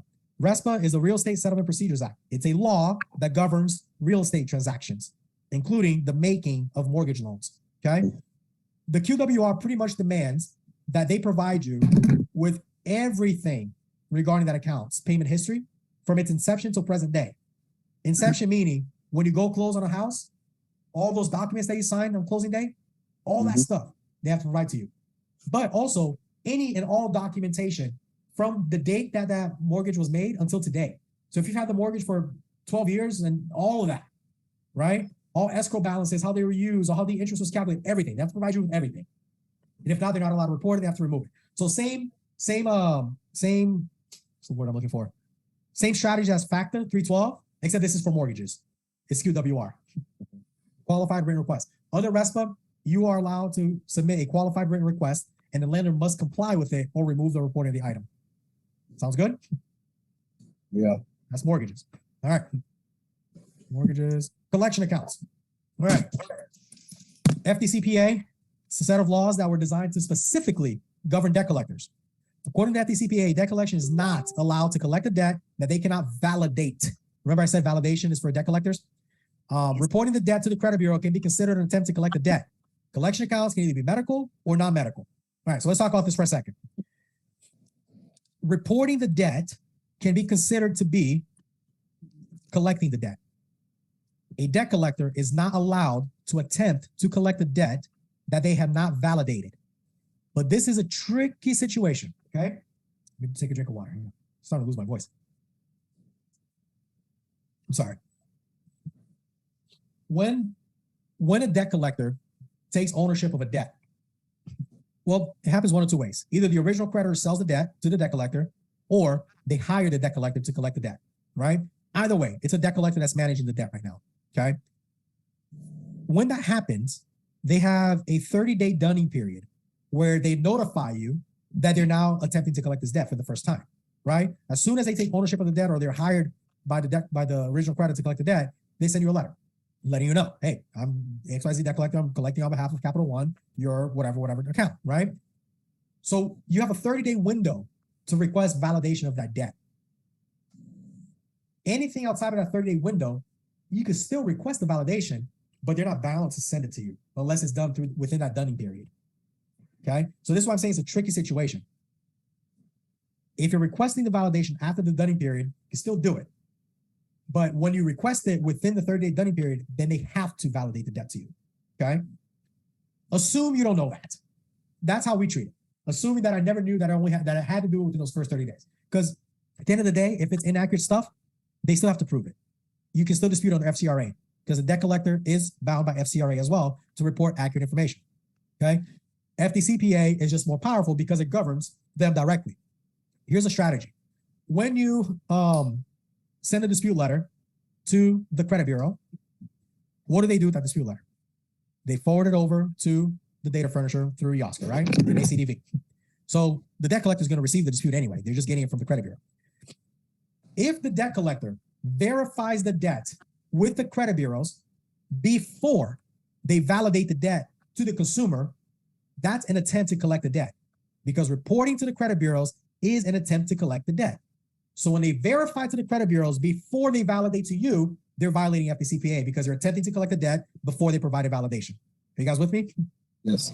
So send a letter to the credit bureau, wait 3 to 5 days, and then send your debt validation request to the collection agency.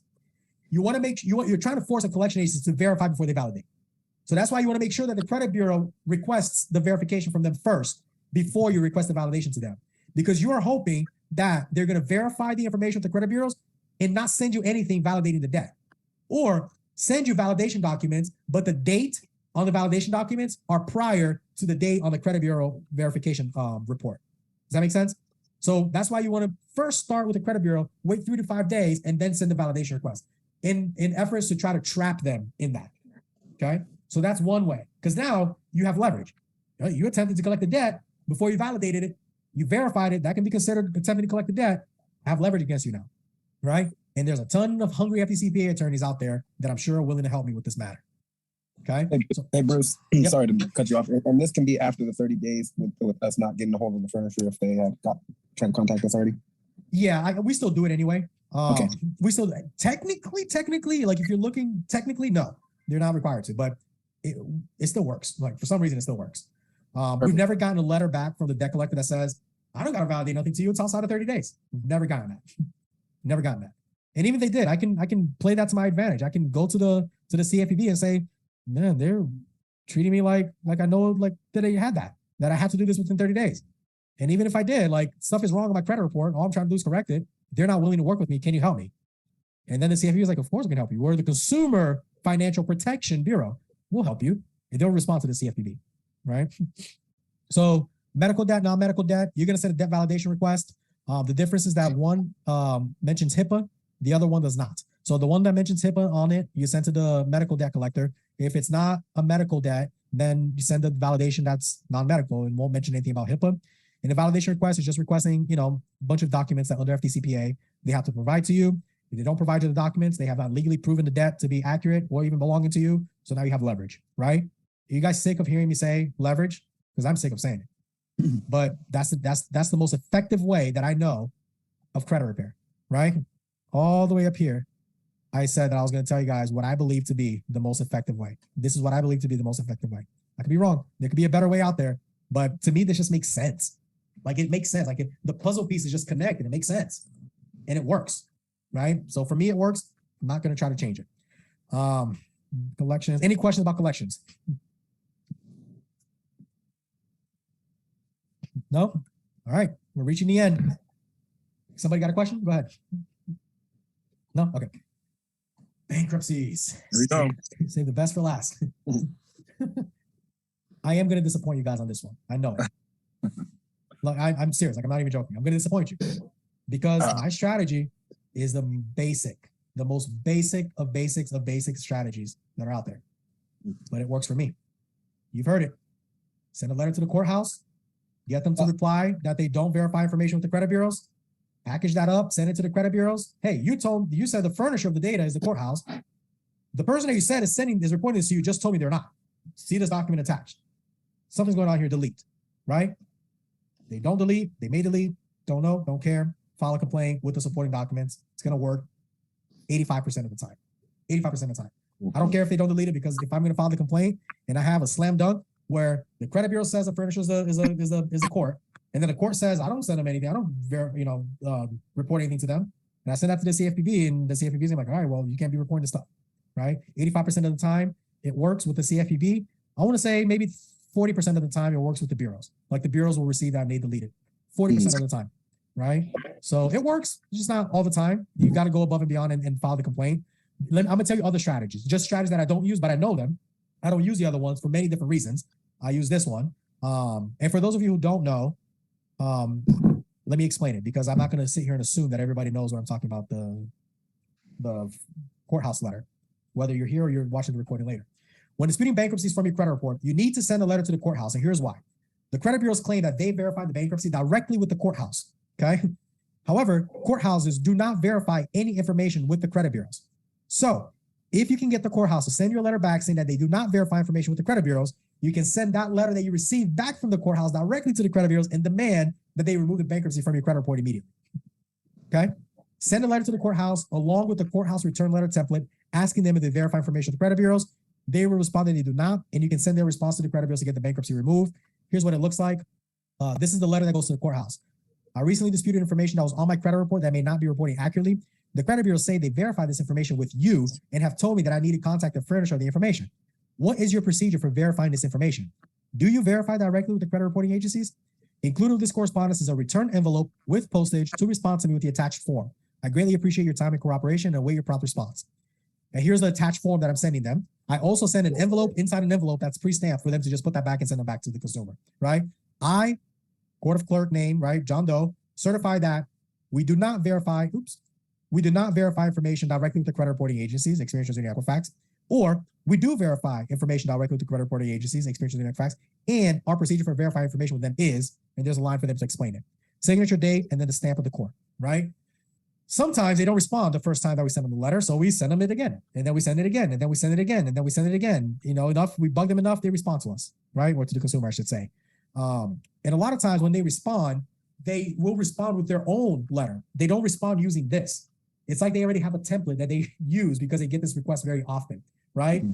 And they state that they don't verify information with the bureaus. However, you do have a bankruptcy, they have your files and blah, blah, blah, but you don't care about all that. You already know that. What you want is you want to highlight and circle and point red arrows to, we do not communicate with the credit bureaus, right? So that's the courthouse strategy, all right?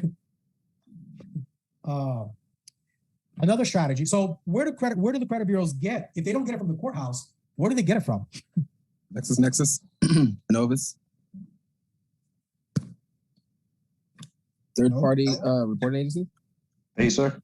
Pacer. Who said Pacer? Me. Pacer.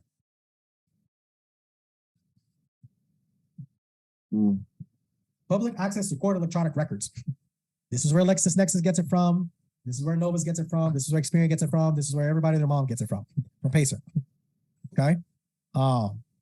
Now, back in the day, and it's still, I think still today, there's a strategy where you remove the bankruptcy with LexisNexis, and if you do that, the credit bureaus won't be able to verify because they verify with LexisNexis. It works, but I don't know why. Because they don't get the information from LexisNexis. Like they're getting it from Pacer. That's facts. Know that for a fact. Okay. So why is it that when you remove the bankruptcy from LexisNexis, you then remove the bankruptcy from Experian, TransUnion, Equifax? I don't know. I honestly don't know. Maybe it's just coincidence, but I don't know.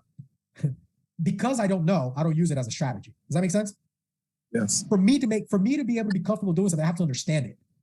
I'm not like, well, I don't care how it works as long as it works. I wish I could be that guy, but I'm not. Like, I have to be able to make sense of it.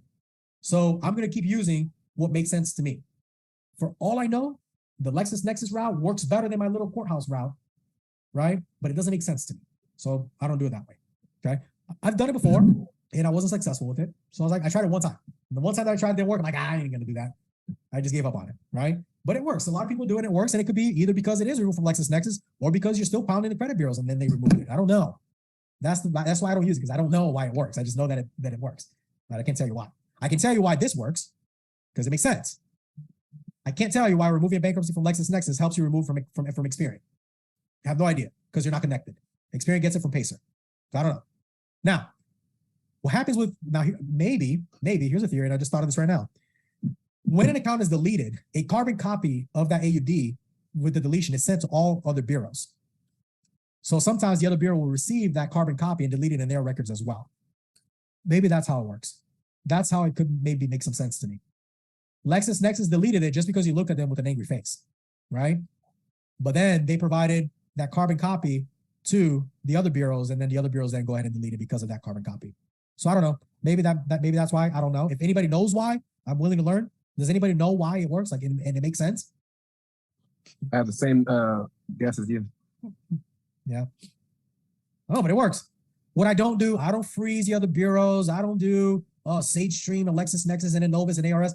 Never done that because I've never really needed to do that. But for all I know, it can work really, really well and much better than what I got going on. But what I got going on works so well that I don't need to try anything different, right? Like I just pulled up our client's Google Sheet there. You saw what our stuff does, right? So I don't know. That's all I got. The end. Questions? Look, wait. There we go. The end. No? Great class. Thank you. Yeah, sorry, who's that? I don't know who's talking. It was Carlos. Who was it? Oh, Carlos. Oh, thank you. Great class, man. I took another advanced disputing class, and then this one blew it out. So yeah. I mean, again, my heart, guys, I hope that I make it clear enough to you guys is I just want to help. Like, I love our industry. I love it. And I try getting out of it, and there's something that just pulls me back. Like I did the student loan stuff, still do the student loan stuff, right? We do over 6 figures every single month in student loan relief. Try going into that full time. But something about credit bureaus, like it has a hold on me, right? Like I can't get away from it. And I don't know if it's because I've just been doing it for so long that it's like, I can't get away. But I can't tell you how many times I've wanted to quit and do something else, but then really thought about it, woke up the next day and I'm like, what? No, I can't do anything else. You gotta do credit repair. So I just found different ways of doing it. And I think I finally found my sweet spot where I'm doing something that I love. I love helping others, other business owners, right? So I get to do the B2B stuff. I get to deal with business owners and help them succeed and help them grow and help them learn from my mistakes so that they don't have to make those mistakes. So this advanced disputing stuff, like this is stuff that I know works because I do it every day, right? So if I can say, hey, this works, here you go, then it's probably going to work for you too, right? With the lead gen training that we did the other day, man, I built a 7,000 client company using that strategy. So I'm like, hey, here you go. Here's how it works. And the only reason why I don't do these types of trainings for free is because people who don't pay attention, right? I do live trainings in the Credit Repair Junkies group every week. I try to, but it's nothing like this. Not because I want to hold back. Oh, and they got to pay me if you want the good stuff. It's not that. Because I do a lot of valuable stuff in the Junkies group if you guys have seen it. But this kind of stuff, you need to actually take action, right? If you pay, you're going to pay attention. I guarantee you that you just spend your hard-earned money, you're going to do at least one or two of these strategies that we talked about here today. And if not, then you at least got so much knowledge out of it. So I finally found something in the industry that I enjoy doing, which is working with other credit repair business owners and helping them succeed in any way that I humbly could, right? So that's all I got for you guys. I would love some feedback. If anyone has any questions, please, right now's the time. What time is it? It's 10:35. So I got 10 more minutes. So 10:45, we can have a chat. All right. I have a quick question. Just can we join your group after we take this class? Oh, my group is open to anyone. It's Credit Repair Junkies. Just look up Credit Repair Junkies. Let me see what it looks like. It looks. I already got you, bro. Put it in the chat. I appreciate you. Okay. Yeah. I try not to be very salesy, right? But if I got something I feel people would benefit from, anytime that I post something and it's paid, it's not because I'm trying to make money.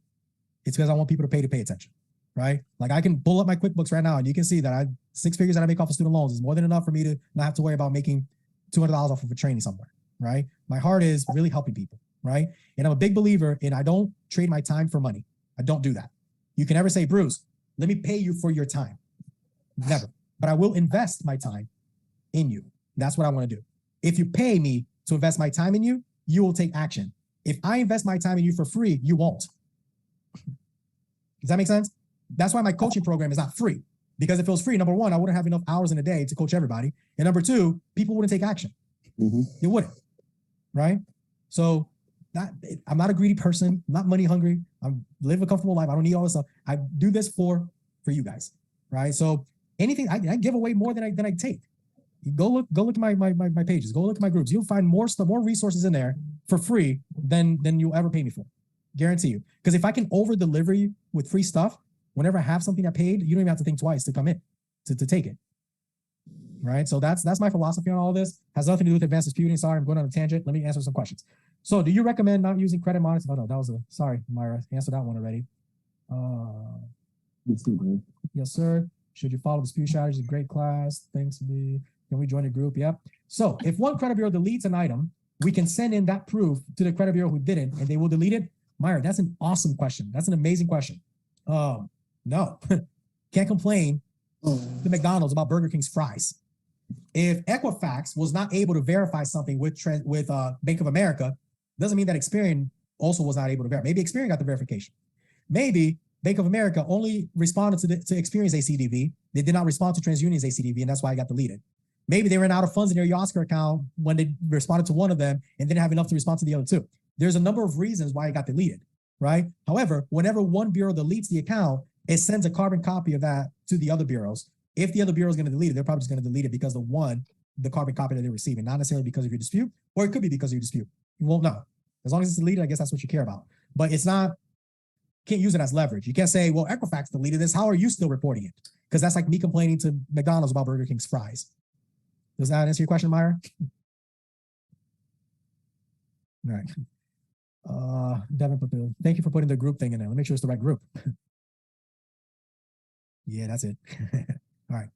It's the right group, bro. We do you like that. Like you're sending me to somebody else's group. All right. Can't wait to see the playback. Too much great information. Thank you, Carlos. I appreciate that, man. Scott, thank you. All right, awesome. So any other questions? You guys got me for 5 more minutes. So I'll be here till 10:45 if I'm being here by myself. If you guys want to just chat, if you want to ask me questions about anything, let me go ahead and end the recording. 1 second. Where is that?